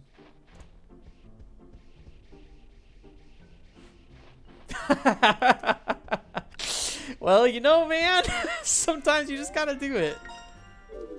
I don't particularly blame you per se. You know, pirating, you know, okay, this is the dead end where we can die. Pirating is, you know, at the end of the day, you should support those developers if you can. But I realize there's a lot of mixed opinions on pirating and stuff. I try very hard to, you know, like for example, when I was doing my DS stream last week, if you didn't see it, like there's a lot of times where I was just like, I didn't put Phoenix Wright on my Wii U, even though I own Phoenix Wright for the DS, because I know there are other versions of Phoenix Wright that they've put out, and because they've put out those other versions, I feel a little weird, like sitting there and pirating a version of the game. It doesn't really matter though. I've bought Phoenix Wright, you know. Yeah, I'm a big fan of that system. I think I'll spend the rest of my life playing Wii games as long as my arms let me. That's Tiny Bullets. Tiny Bullets is cool. I don't know if you guys felt that way watching that. I just think that's a neat game. I feel like there's a lot of potential. I mean, obviously it's a little slow going at the start, but you know, it's very playable. Or maybe playable in the sense of like what, you know, being closer to like a Tomb Raider or something. So let's see. What else we got going on here? That's kind of unpenetrable. These games are all kind of unpenetrable, the one I'm holding in my hands right now. Man, there's so many video games out there these days. It's very difficult. Maybe I've also like just increased my like consoles and stuff I can buy stuff for. Oh man, I am also like looking into maybe getting a new 3DS, new 2DS XL to like hack that so we can stream some of those. Let's play some let's play something a little familiar. This may go terribly. Hey, rhythm games typically not great on modern TVs. As far as I know, this game should be pretty much identical to the American version of the game. I don't know why I'm hiding it from you, but I guess I'm not going to tell you because I already hid it from you to some extent. It'll be pretty obvious what it is pretty quick, though. Oh. What's your favorite Wii game? I demand to know. I don't know, that just felt very forceful, me saying that, so...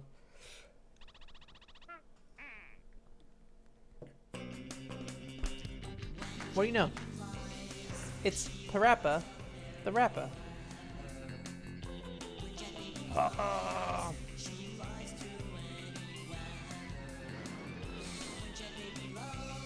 gonna skip past that.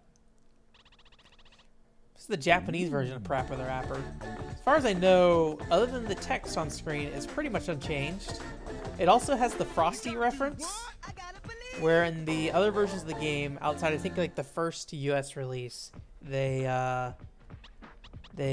get rid of the Frosty reference because Frosty is a copyright of Wendy's. Hey Zero, how's it going? You just missed Tiny Bullets, Zero. I'm so sad. I think you would have liked Tiny Bullets, but it's too late. Came too late, Zero. Not that I'm blaming you for coming late. Don't feel pressure about me. No, don't sit there and say like, oh man. I'm not telling you should have came earlier. I'm just sad I already streamed Tiny Bullets earlier and you didn't get to see it. So I feel like you might be interested. Maybe you wouldn't be. Well, you like Zelda.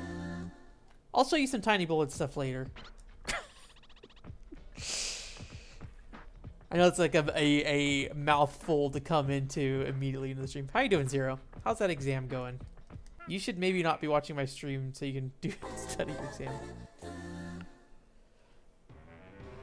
Interesting. Huh.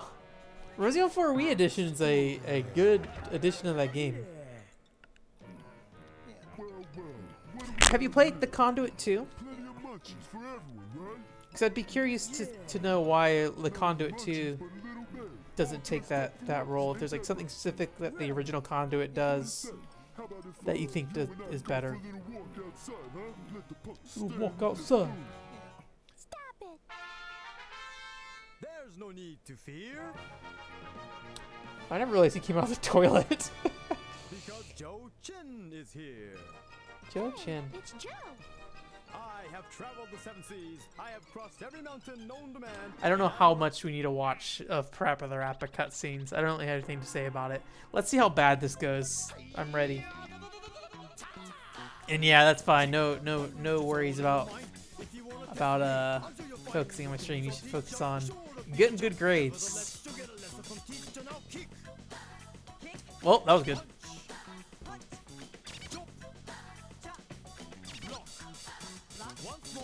I forget this game has like very little feedback of like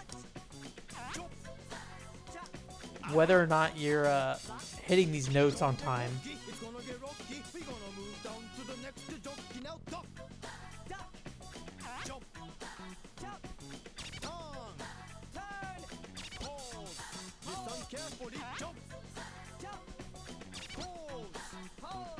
I am playing this through a frame racer, which does have some delay, but it's like a frame and a half of delay.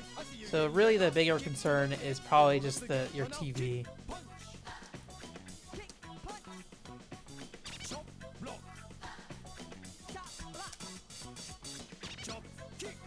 I'm doing alright though. Maybe not. Oh, see, like that one felt fine to me. That one did not feel fine to me. And apparently I'm doing better now. Even though I might be doing it too early is what it is. Which is weird, because I think it's the other way around. It's like I almost have to time it for when his head's already passed.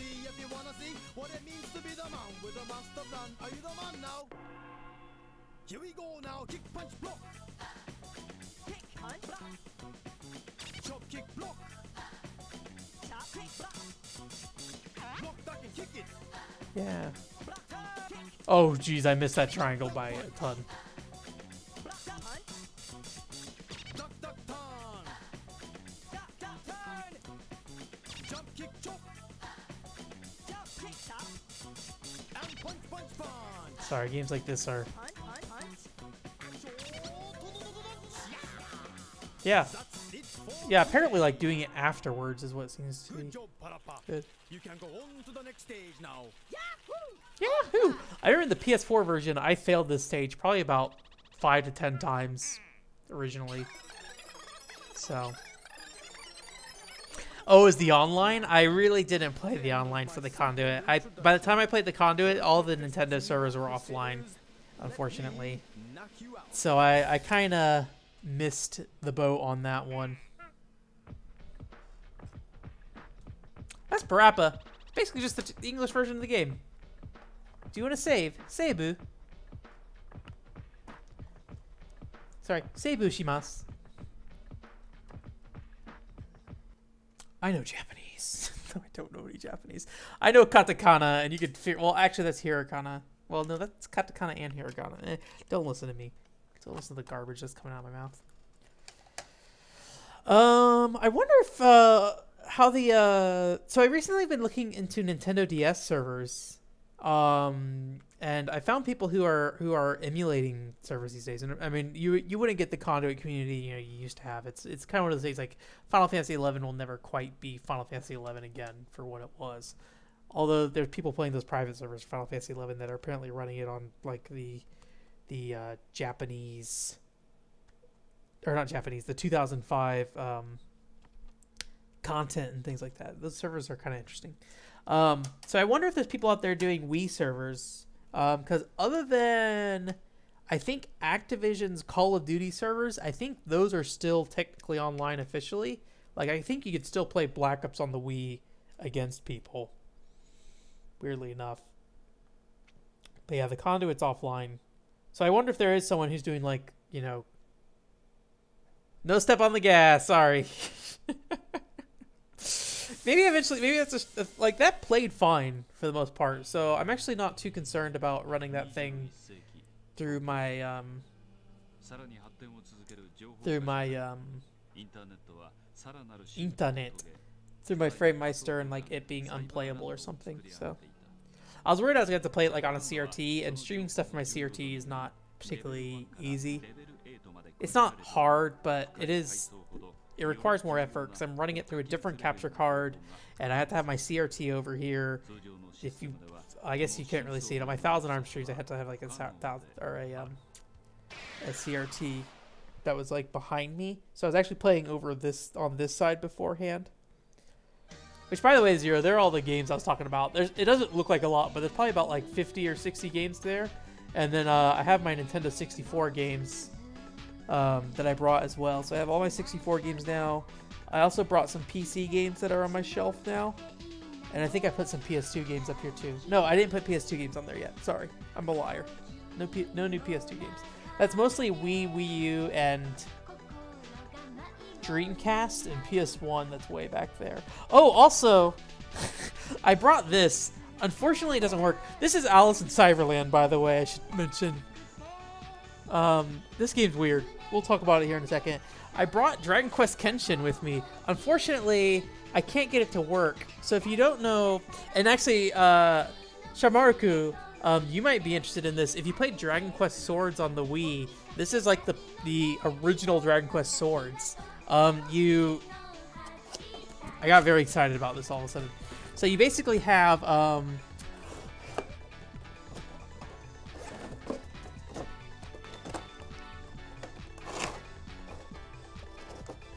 jeez, come on. Dive into the Cyberland.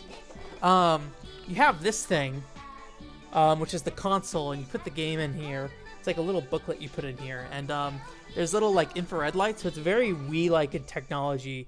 But instead of having a Wii remote or really any kind of electronic in your hand, you actually have this piece of plastic the sword you saw earlier.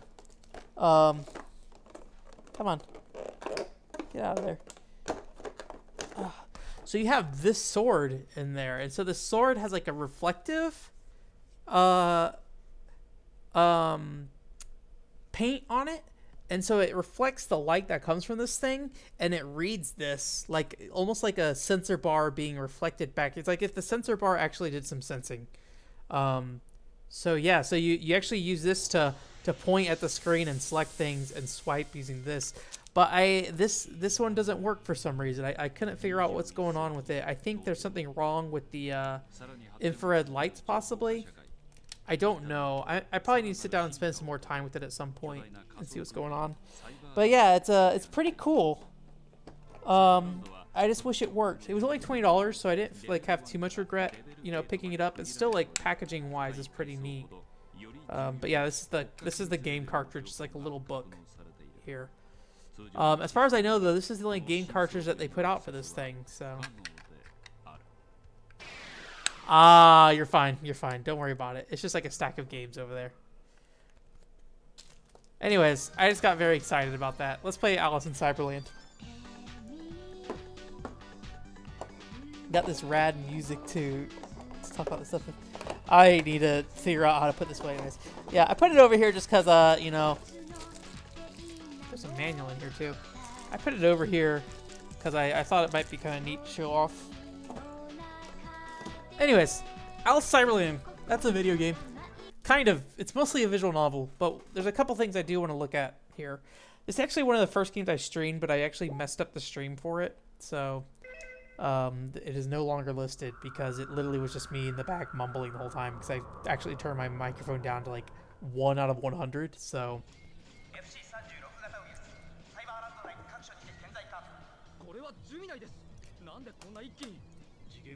I don't know how much of these cutscenes we should or shouldn't be watching, so.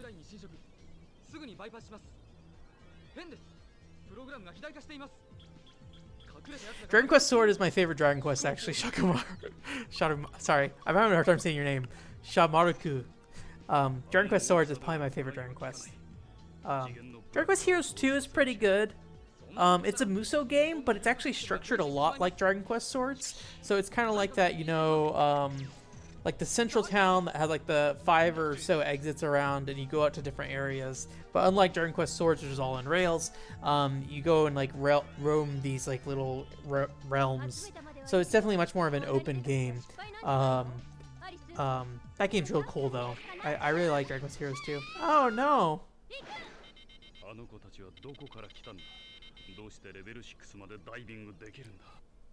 Kind of looks like Eva, yeah. Alright. So I think this is where we're going to see the battle system here. The battle system's kind of a weird thing. So you have basically like a rock, paper, scissors here thing. So you have, I think, change party member, defense, and attack. So we'll go into an attack. And there's 3 attack types. There's a short range, medium range, and a long range attack. I don't know if the enemy's doing a long range or short range attack, or if that's just like the default stance there. But we'll try a long range one and see what happens. So we sit there and shoot him back. And it's just like this really weird, like, I don't know what you would call it. Okay, so he's doing a long range attack now. It's like very sporadic in its camera angles, animations. Like, look at that animation that's going on there. It's like really weird. But I really don't understand how this battle system works at this moment. I've messed with this game a little bit, but I haven't really spent much time in here. So I can't change right now. And the defense is just defending.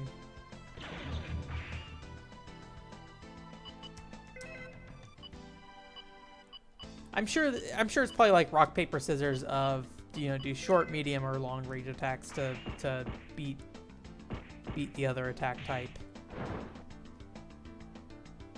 Nope, no Bull of Hell, sorry. I actually don't have a lot of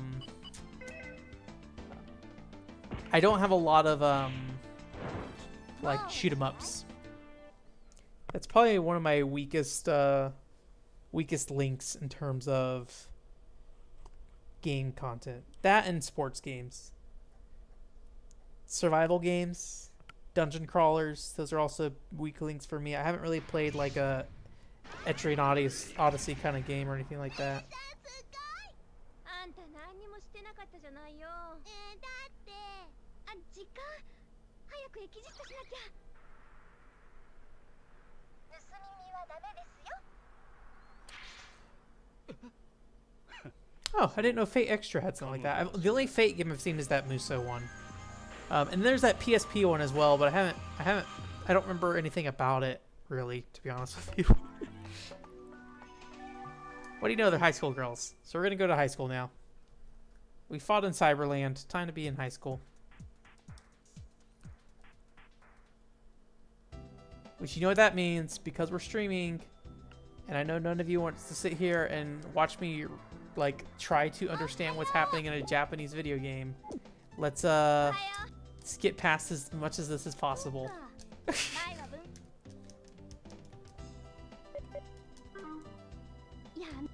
Also, I look very angry for some reason. Or I guess I'm technically like 3 people. I think you're always like in the group. It's a lot of animation to this game though. Desho.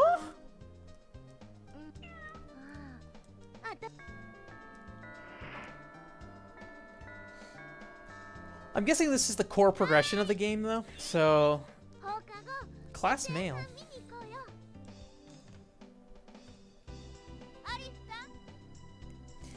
So like I'm gonna guess the rock paper scissors fighting stuff probably isn't like the main focus of this game. It's probably the in-between stuff.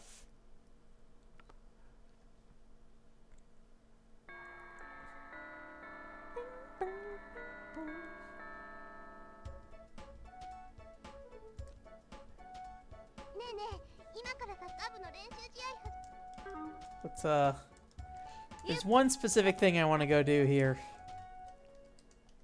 I haven't really messed too much with this game, so I'm not sure how much is in this game. Soccer. Football. I don't know where you guys are coming from. But I do like this, like on the right side of the screen here, it's just not just character portraits, it's like actual sprites like set up and positioned specific to the scene. I'm sure they're probably reusing some stuff, like in the top left, obviously they're using like the character portraits for the main characters, but the prettiest girl. Alright, let's see, is there a faster way to skip in this? Let me read that. Nope, those are save and load.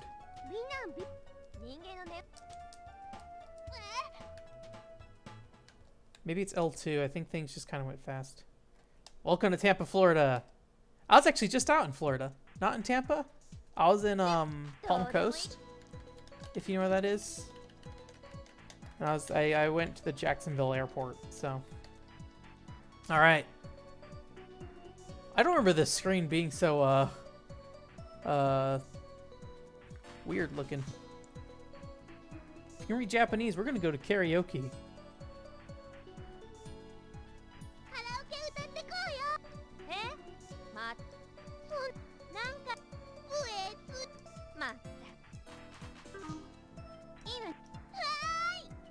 Hi! Guess what? It's karaoke time. So we can choose which character we want to have karaoke. I'm pretty sure the girl on the right is Alice.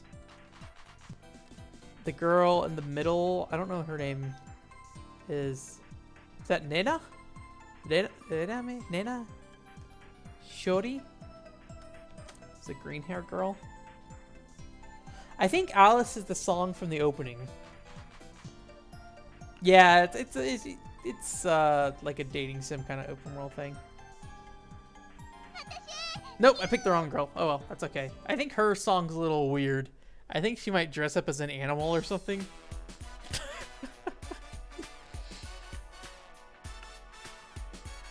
I don't know if I watched this one very much though.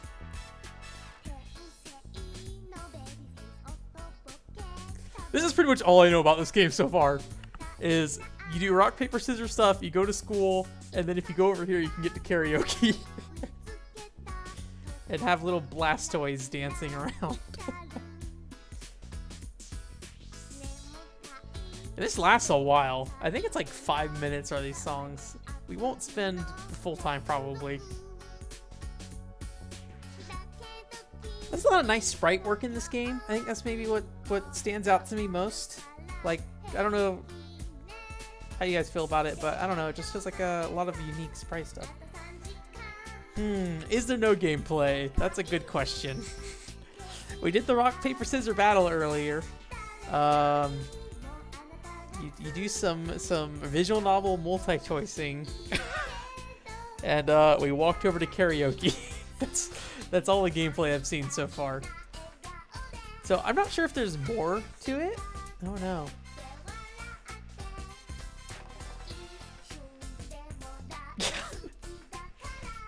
Stomping on our Squirtles. I really don't know if there's more though. And then you can interrupt them. And everybody gets upset. So each one has their own different songs.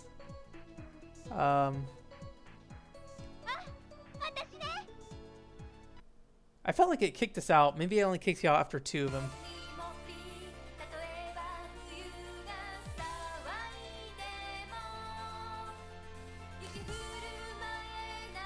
It's a very anime song though.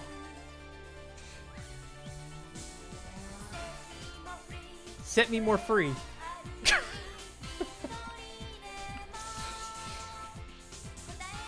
I was watching, I was at round 1 in Georgia, and they have those picture machines where you can go and get your pictures taken and put, like, you know, print them out on stickers and things like that. I need to look at you guys more rather than look over here on the screen. But they have like little sticker things, and there's a bunch of really weird, like, English text all over it.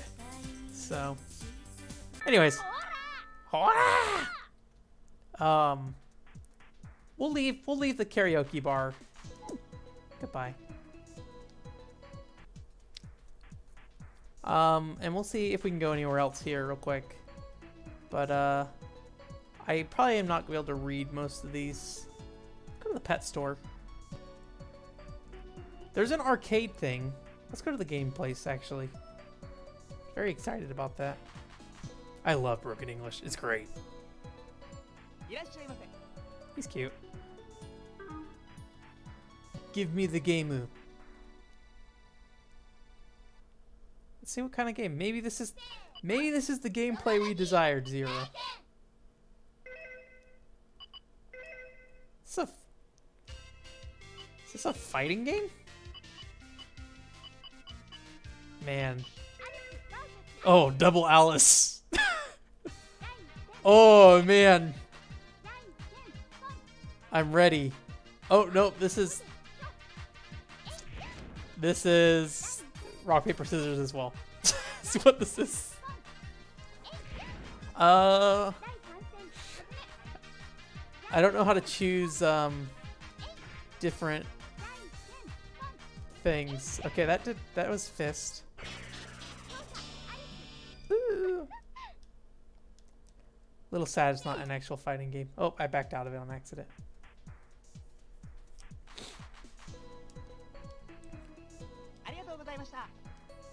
Alright.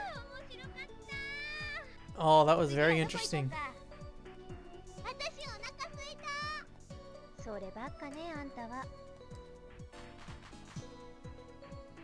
Thank you for saying it was interesting, lady.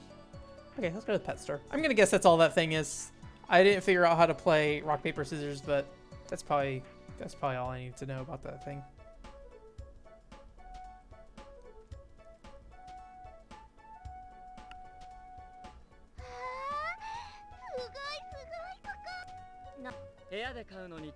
This little monkey. Alright, let's start skipping through some of this text.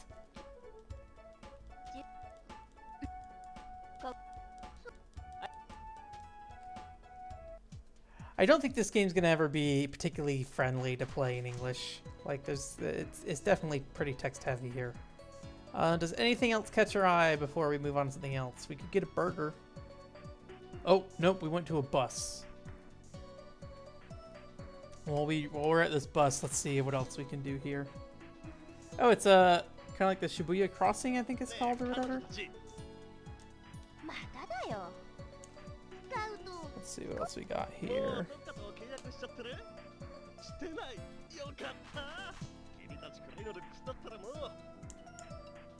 Okay. OK してもいい。おい、アリス。私たち、ちなみに。 What is happening? じゃあこの話。 Alright. Let's see, what do we got here? We got more rhythm games going on here.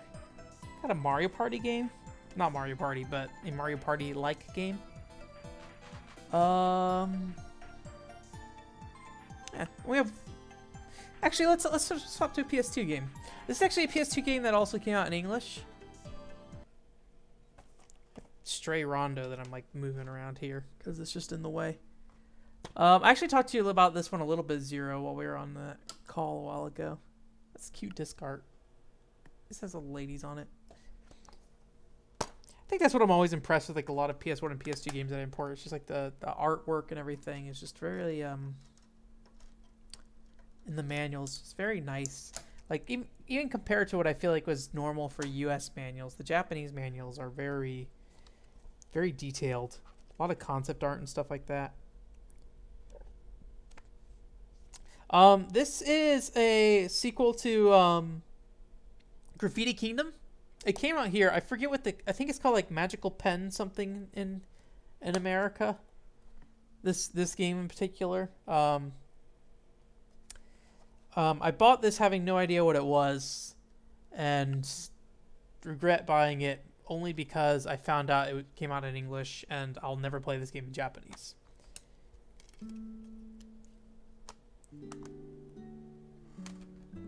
Yeah, shoot. Boku no Natsuyumi, I think is what it's called. Like, what's the Japanese word for summer? Oh. Boku no Natsuyasumi. Yeah, the Boku. So the My Summer Vacation series, I guess is what it's typically called in English, is really fascinating. And I don't know if anybody ever I need to look into it. I don't think anyone's ever fan translated any of the games. It's on the PS1, PS2, PSP, and PS3. But the one game we did get that's not a part of that series per se, but it's kind of like a spiritual, not really spiritual successor, but kind of like a spin-off game, is Attack of the Friday Monsters on Nintendo 3DS. It's kind of a part of that line of games. It at least fits like that similar style as far as I understand. And so if you really want to try that game out, get Attack of the Friday Monsters on Nintendo 3DS. I can't recommend that game enough. It's so charming, and the dialogue is just so, oh man, I don't know how to put it. It's just so genuine, I guess. Like it feels, it's like a game that's about it's a game that follows a bunch of little kids, and the dialogue feels super realistic. Maybe not realistic. It feel how the kids talk in that game feel like how kids would actually talk, and it's really charming. It's really, and I was talking about this recently, like Attack of the Friday Monsters is really a game about the dad in the game, and like, I don't know the best word for it. It's like, I guess maybe it's a game about like giving up your dreams to like raise a family kind of thing. And so you kind of you play as the kid, and you see all this stuff from like the perspective of the kid, and the kid doesn't really know what's happening. So you're kind of the one absorbing it, while the kid's just kind of confused. If anything, the kid misunderstands it to like a ridiculous degree of what's happening, and he kind of has his own problems because he has this complete misunderstanding with it.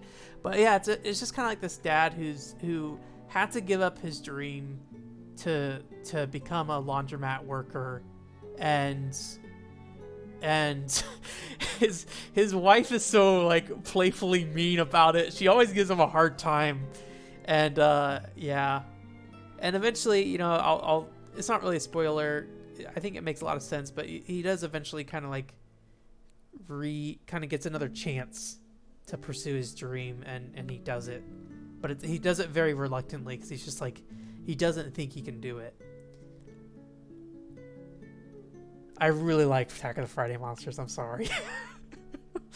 Oh man, I really want that My Summer Vacation series to get localized or fan translated at some point, but I don't know. I'll see. Maybe it's been fan translated. I really haven't looked into it in years, like probably over a decade. I haven't looked into it, so maybe that's changed. Yeah. Like I hope. Oh man, I hope I sold it really well, because there is a while where I pushed Attack of the Friday Monsters really, really hard. Like I really wanted people to like that game and really enjoy that game. Anyways, I'm sorry to go on such a tangent about that. I did write an article about it a while ago, but I really don't think I did it justice. I don't know. Maybe someday I'll figure it out what we're gonna do with it.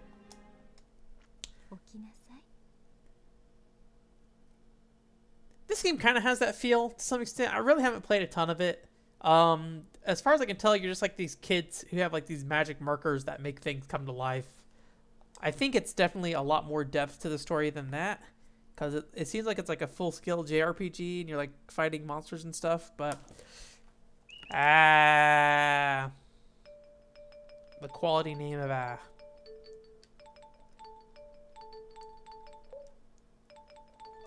we go. Yeah, this game has a really cute look. It reminds me a lot of how like Mega Man Legends looks if it was like running on a PS2. And if you don't know, like Graffiti Kingdom was like a game where you kind of made your own character models and stuff. And I think there's like some gameplay elements with it. It's kind of like Nintendo's like a Polygon Studio in that regard, where like you kind of just make these things and they can become a part of that world. Although Polygon Studio is obviously a lot more limited. You basically just got to play like WarioWare style mini games with like Sound Blaster, or like put it in movies and stuff. So yeah, so it's just like, hey, you have a pen to make something. I think it's like prompting you to actually draw something here, but I don't know what it's prompting me to do because I'm not playing the English version of the game. So I don't know what we're going to draw here. I did a ball last time. Or I didn't really do a ball on purpose, but I made a ball on accident. We're just going to do it. I don't know. Let's oh no. I wanted to draw like an eye or something. I think it might have to be one solid object is the problem. So if I cut through there, yeah. So let me try this. Let me try doing this. I might not have enough ink though. Let me go back. I might. Oh, dang it.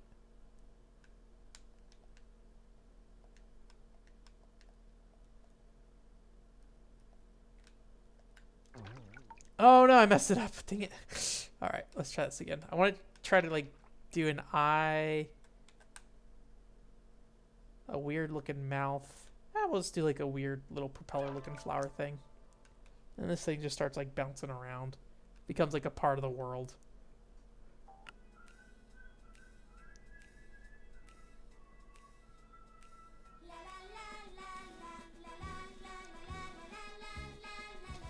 I didn't mean it to look like a dong, but I see it now. I was trying to make like two sets of eyes, kind of, with like a weird long shaped mouth. But I guess you could draw a dong. I don't know if that looks like a dong or not. I think it might be too like squat to look like a dong. Too even. Maybe it looks like 3 balls attached to each other.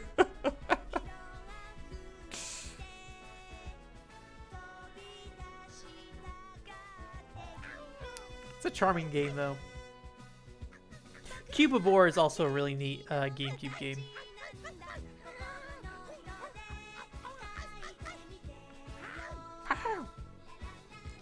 Yeah, I've thought about getting the English version of this game. Because it does look kind of interesting, and it's not nearly as expensive as Graffiti Kingdom. I think because it's a lot more limited in how it how you can interact with the world, or like how you can draw things and make them 3D. I don't know. Maybe it's more expansive. I really haven't seen too much of this game at all. I don't know if I've ever gotten to the gameplay part of this game. I may have just drawn that thing. But it's got a really nice look to it. Like, this very much looks like what would happen if you made like a Mega Man Legends, a PS2 game. Maybe not a full-blown extent, but you know. Oh. Apparently I'm a person in this world, maybe.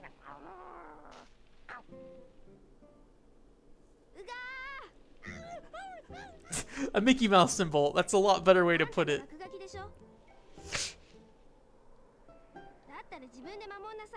Interesting. I didn't realize you were like a person in this world. I like games that do that. Like what I really liked about Baten Kaitos is that you followed the party around, but you weren't like you're like a spirit that followed them, and they actually would like directly address you and stuff.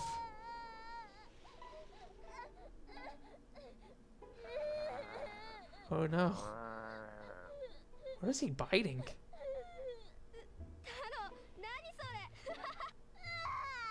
Alright, can I skip this cutscene? I cannot.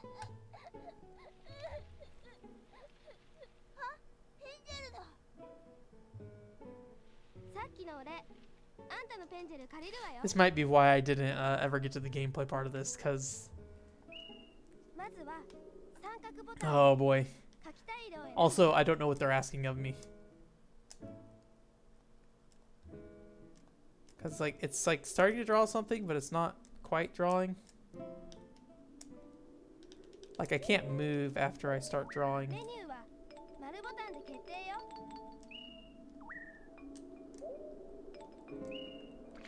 Looks like I can draw green things too.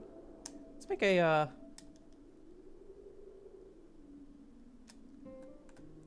I'm just gonna make a little Christmas tree.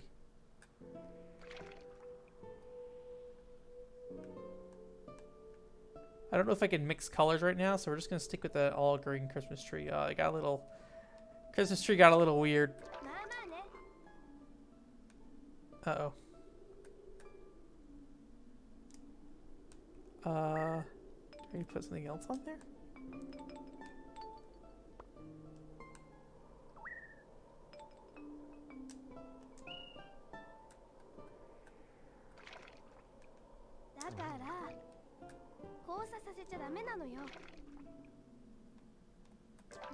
Okay, we got a little... That was supposed to be an ornament, but that didn't work out so great.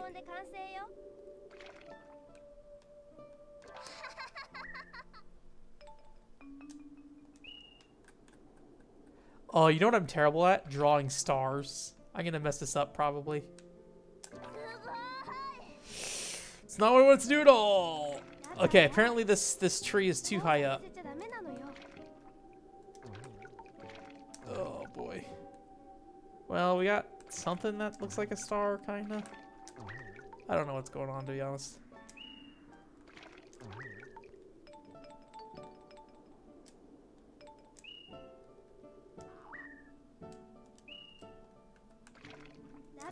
There's like a dot there.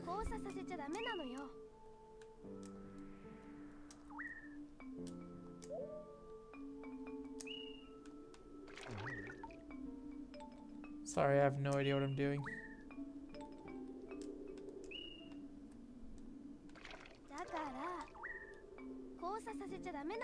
Japanese video games. This is why I should play this game in English and not Japanese.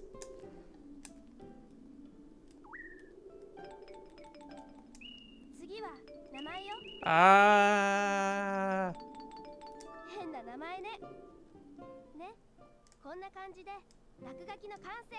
Oh, I think that said stats on the right. Yeah, it is kind of like Mega Man Legends meets Okami. So that's my Christmas tree has 40 HP. If I wasn't playing this in Japanese, it'd probably be much less confusing.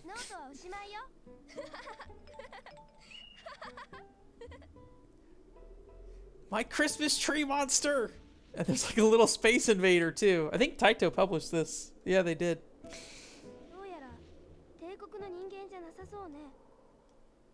It's an interesting game. 使えるもの。 If I wasn't already overwhelmed with RPGs, I would probably be pretty into playing this. そうだ。今から町に行くわよ。あんた、 Alright, 一緒に来なさい。 let's see if we're gonna get anywhere near some gameplay here real quick, but otherwise we'll just if we cut to another cutscene, we'll just back out. Okay, now loading. Interesting loading screen.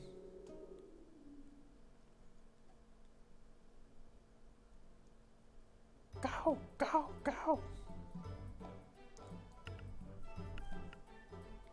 That's what taking a year of Japanese gave me, the ability to read sound effects. 大会に出るには Alright. あんたが必要なのよ。ほら、早く。 Alright. Do I have control here? Oh, weird. I follow the little rainbow butt man. Maybe I am the rainbow butt man?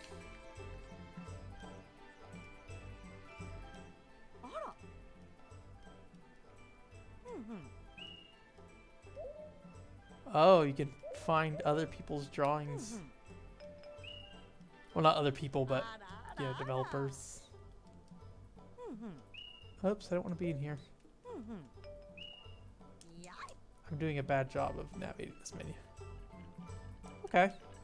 This reminds me a lot of the town and skies of Arcadia for some reason. Ikaga desu ka?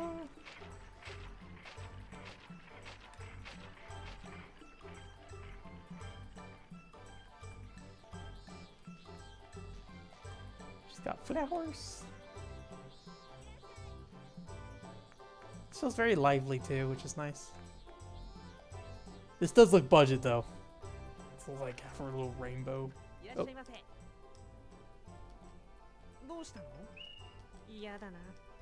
Alright. Let's see what's at the top of these stairs. Alright. ミソラバーのところ寄るわ。 Alright, well I think we're just gonna get more cutscene right now. Weird, beginning of RPG, full of cutscenes. Let's see. Oh, check this dude out. Can I talk to this dude? Ah! Alright. We got one more PlayStation 2 game. Let's look at the stack of PS1 games here real quick. Let's see what else we got. We got like a mech fighting game. Will the Starship, which is like a strategy space game. I have a handful of more rhythm games as well. Poppin' Music 6. We could play some pachinko, but let's not play pachinko. Let's play this Mario Party style game.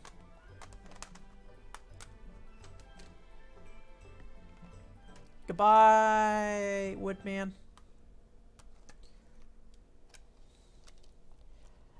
This is called Mini Money. I have played very little of it. Most of these games I have played very little of. A lot of these Japanese games that I have played a lot of, I've already covered somewhere else, so I'm kind of skipping over them. Anything off the top of my head, like if you go to my YouTube channel, I have Silvery Peak on there. Magical Date. There's a video for Magical Date. I'm trying to think of what else. And then I also played through a lot of... I have like a Japanese import stream I did a while ago. If you look at my website, that's probably the easier way to find this stuff, to be honest. That's probably easier to search than trying to go through my YouTube, which is kind of just like a mess. Where's the case for this? Oh, it's under here.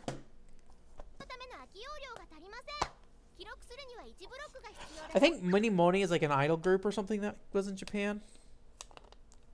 I can't remember for sure.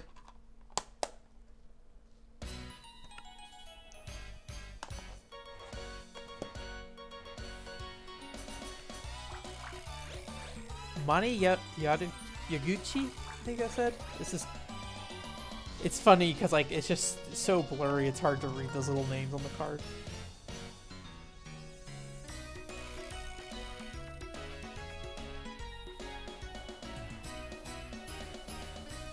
On that import stream, I also played Homeland for the GameCube. If you're interested in that,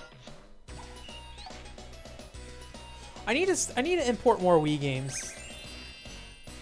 Have you played any import Wii games?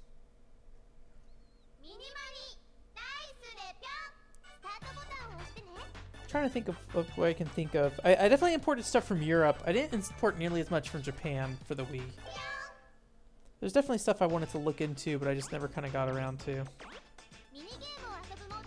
I think that's minigame mode. I mean, we could do a board game. I just kind of... It probably isn't actually worth doing a board game, but here we are. Okay, it's like beginner mode. I am one girl. Let's do 3 keys. I don't know what that is. I like purple hair. That's how I make my decisions. Let's go to the first one. Is this one fine? It's nice that I can still pick up some words here and there. Like sometimes I get worried that I lost like all of my Japanese knowledge, but being able to hear someone say, is this one fine and stuff like that is nice. Earthseeker, did you play through that one? I think Captain Rainbow got its fan translation finished. I forgot about that. I don't know if that, yeah, I'll have to look into that. Earthseeker always looked cool, though. They've been trying to translate Earthseeker or Captain Rainbow? I felt like Captain Rainbow got done at some point, but I could be wrong. I'm not even paying attention to what's happening, so I'm basically just building a bridge. All right.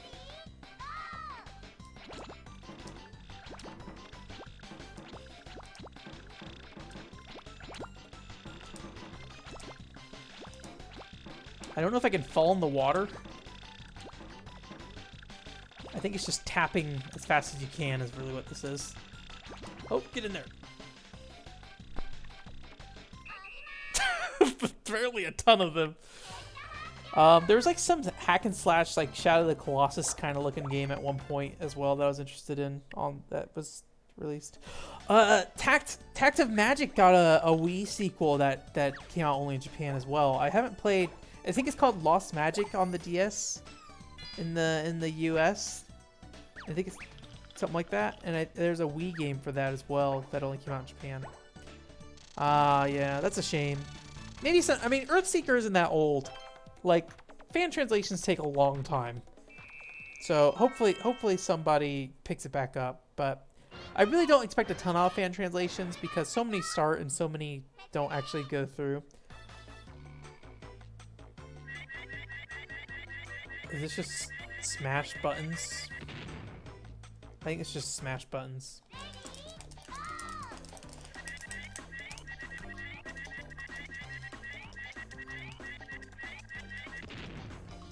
I win.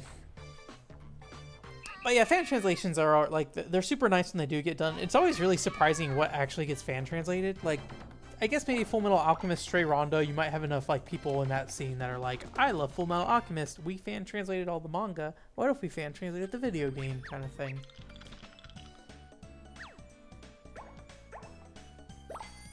Got coin.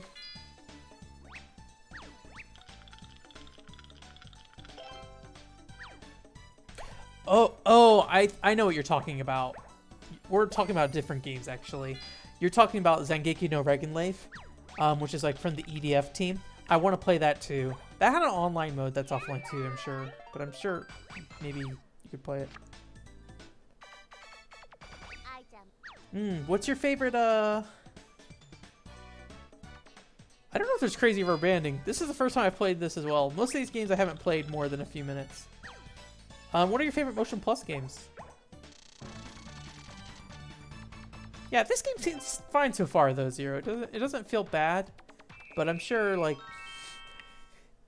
maybe the words "not as good as Mario Party" shouldn't come out of my mouth, because I know there's a lot of people who are not fond of Mario Party at all. Got a cute look to it, though. I like Mario Party. I know many people do not. Okay.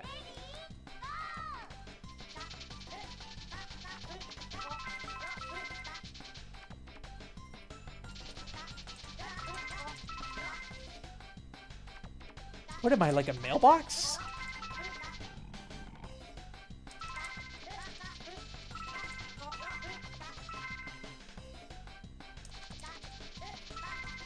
Oh shoot, I'm behind.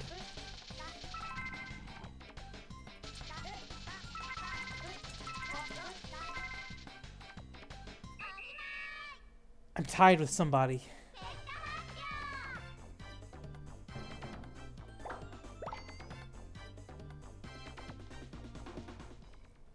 Both got +2 hearts. I don't know if you can make your friend mad in here or not. This is maybe the most I've played of this game, so it seems fine. You know, if you want a game that's gonna make you mad, play Dokapon Kingdom for the PlayStation 2 or Wii. That is a game that makes you screw your friends over. So. Red Steel 2 is definitely my top Wii Motion Plus game. What's going on here? Just rhythm stuff and you get a bigger and bigger afro? Alright. 1, 2, 3, 4.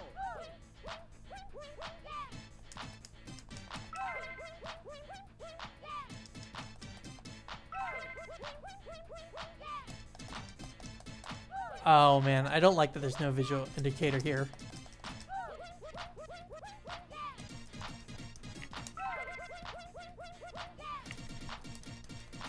I'm so bad at this.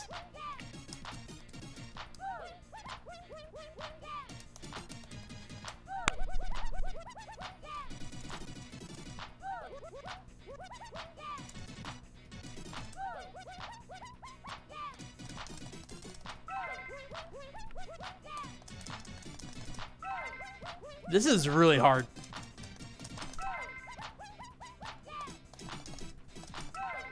Like, Mario Party's rhythm games are typically pretty basic, but that requires some pretty intense concentration. Anyways, Mario Party. I'm guessing you're getting keys instead of stars, is what it is. And gems. It was just the circle button, I think. It was all timing, I believe, so. I don't know if I've played any other Wii Motion Plus games outside of Red Steel and Skyward Sword, though. I'm trying to think of what else I played with it. I can't think of anything.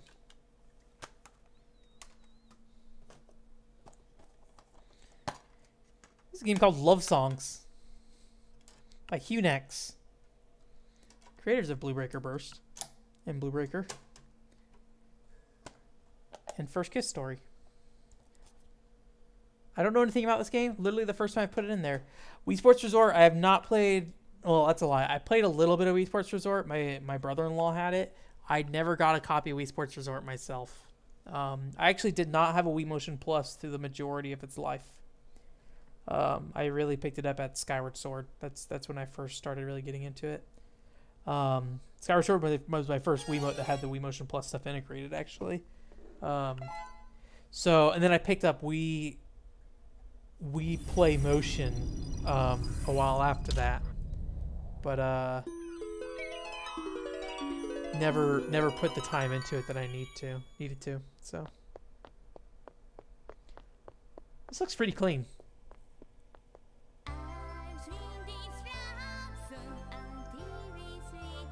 We're probably gonna get some copyright strikes, unfortunately, unless this music's all original to Love Songs. I think this is an idol dating game. I think you're dating a bunch of idols.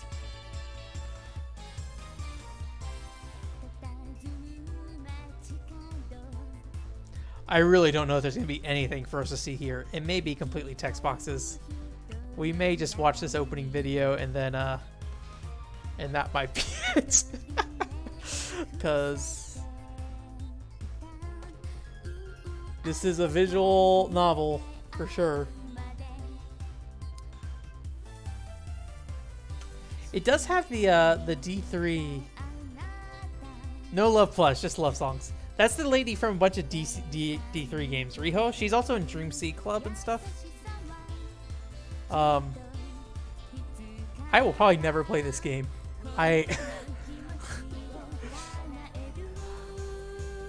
Vink was basically like, I have this game, Hunex made it, do you want it? You can have it for the price I bought it at. And I was just like, sure, Vink, send it to me for $3. So here I am with love songs. All right, let's see. Let's just kind of check out the presentation real quick. Got little penguins. See what's going on here. Cuckoo cuckoo cuckoo cuckoo cuckoo cuckoo cuckoo. My name is Cuckoo Cuckoo Cuckoo Cuckoo. Blow typo. See ya, Shamaruku. See ya, Shamaruku. I keep wanting to say Shamuruku or something like that, but that's definitely not what's going on with your name.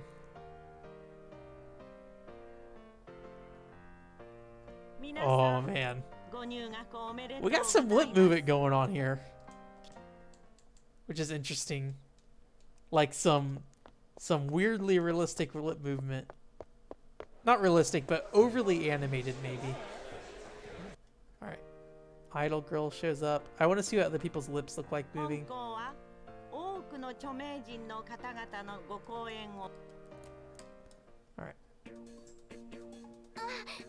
Okay. That's more of what I expect. Maybe it's the same amount of animation.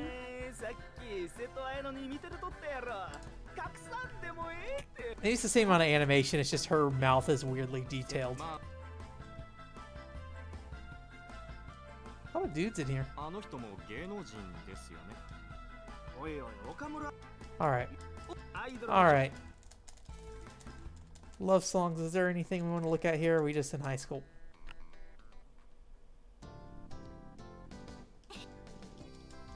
That was an afro. And it's one of these games. Get buff.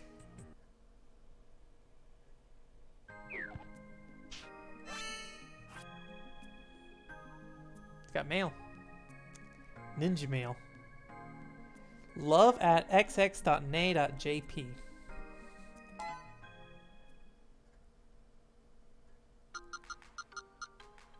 Style our hair. It looks like we can get a job. I think that's going to the next day. Go on the computer.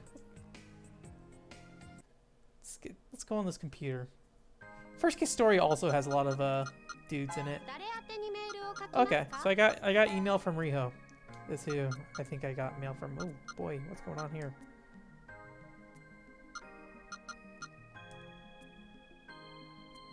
Am I asking her to go to the arcade with me? I think I just sent a message to her to say, hey, can we go to the arcade on a certain day? I think that's what happened there. Oh, she's sending me mail back.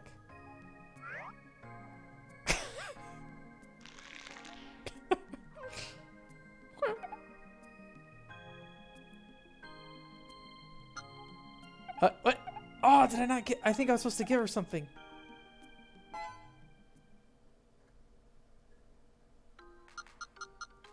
Alright, well. Oh, now we can work.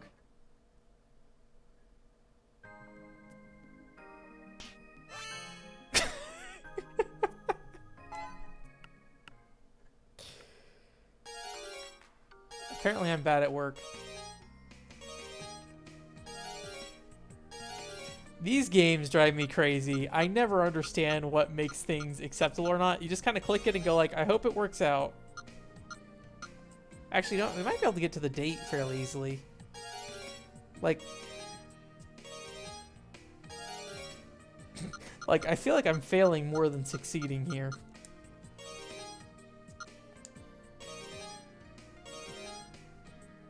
All right, here's our game date. Oh, maybe not. I thought this was our game date. Hey, dudes.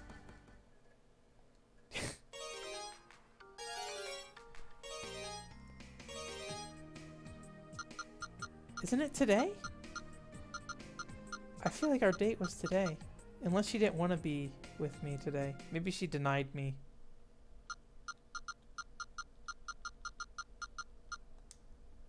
Or maybe I was supposed to go out and meet her. Oh, okay, there we go.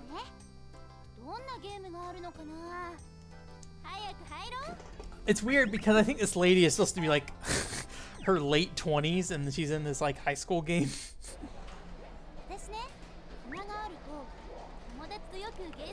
ETS?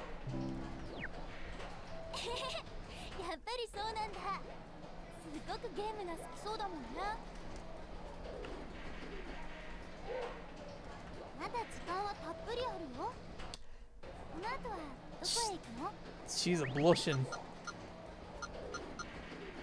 Prize game or prize corner, game corner, or I don't know what that is.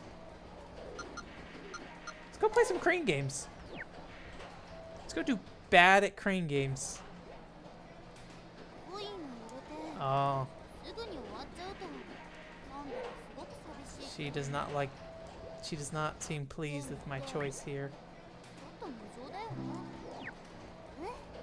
I don't really know what that ETS thing is. Okay. Well, she said thank you.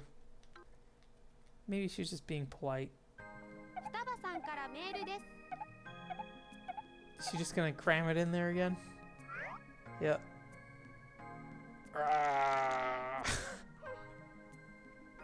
Can I give her something again? Drink some tea, man. Goodbye. I don't know if that did anything other than just gives you an extra animation. Alright. Well, it sure is one of these games. I guess I did a good enough job at sleeping that she was very excited. Well, it's kind of past 9:30, so I guess this is maybe the end. Let me see if there's anything else on here that'd be kind of interesting. I think we don't need to play some Megasudo. I think I might have a stream where I played some Megasudo at some point. Magical Date, we're good. I really don't want to play that. Yeah, I think we're good. I think we played pretty much most of what I wanted to poke at for a bit, and anything else that I would have poked at, I've already poked at in the past on stream. So, yeah. Well, there's only one way to end this stream.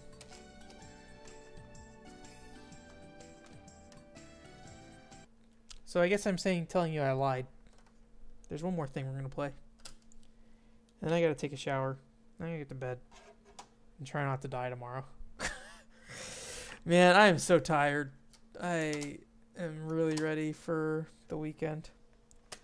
And I know Friday is gonna be busy too. Like, outside of work, I know when I get home I gotta clean. I probably should go exercise. And then I know people are probably gonna play video games with me. You know, I try to hold myself to streaming every week. And if I can't make Thursday, I try to stream a different day of the week. You know, whether or not that's smart is a different thing. I really don't know what we're gonna do next week. We might just play Zelda next week. Is might be what the best thing to do for now.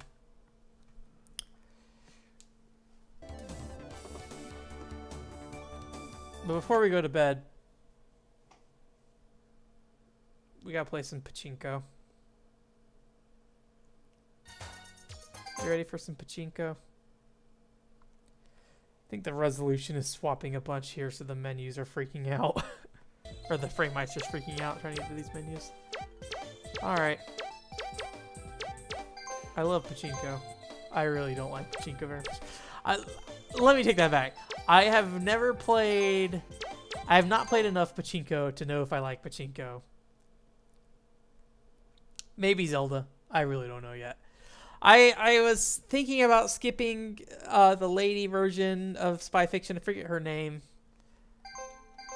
I was really debating not doing that, but Anthony said he would be interested in seeing the other ladies thing, but also Anthony's super busy with work right now, so I don't know if he'd actually get a chance to watch any. All right, I'll put a bunch of money in. Let me try to figure out how to shoot these balls. Here we go. Okay. Pachinko time. So yeah, Anthony said he wouldn't mind seeing What's Her Face's story, which, I mean, there's some different stuff in Spy Fiction. I don't know. We'll probably just play Zelda next week, and I'll think about it more. Yeah, the only thing that works with pachinko is basically, you see in the bottom right-hand corner there, I can choose the rate at which the balls come out and how much power is behind them. Or, not the rate which balls come out, but the power behind it. So, like, right now it's off. If I do this, it's at the lowest power. If I go all the way to the right, it's at the highest power, so it goes to the right side of the system. This is patchy slots. So when you score in the center down there at the bottom, you can see like the balls going in there. It plays the slot machine, and you know, slots go, and then sometimes you win, but most of the time you don't. Which kind of the whole thing is you're supposed to like kind of adjust the power so you get close enough so like the most balls are getting in there to play the slot machine. But I think there's like some layer of difference between, like, you can't just sit there and leave it at like the perfect level. You have to sit there and like kind of baby it and kind of turn the ring around to try to keep it in the ideal slot part or whatever. But you know, I haven't really played any pachinko outside of this, so I can't tell you for sure how it works, other than you just kind of turn it on and you just let it go as long as you keep getting balls in the center there, and then eventually if you stop getting balls in the center there, you move it to a different power and see if you get more balls in there. So yeah, that's pretty much how I felt about it. Huh, alright, I guess, because at this point, I can pretty much just put it down and wait until I win. So, you know, there's a bunch of different types of pachinko, and, you know, I think there are ones that have, like, actual games in it and stuff.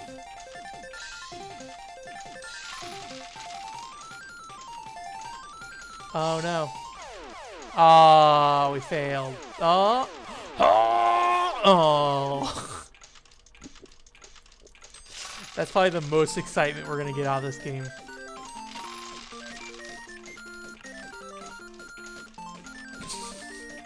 But yeah, I think there are games that like have actual mini games in there. But you know, it's all about the excitement of maybe lining 3 up. Maybe we'll get full pachinko.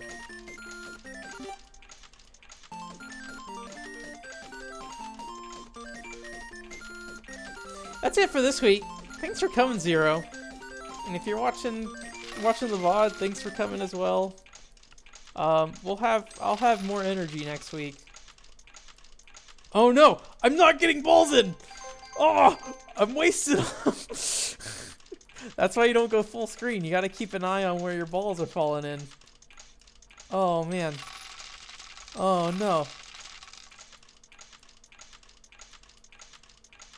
I have no idea where it should be. Okay, we got one in. Let's overcompensate a little. We don't have a lot of balls going in right now. Thanks for coming, Zero. Thanks for watching me play garbage pachinko.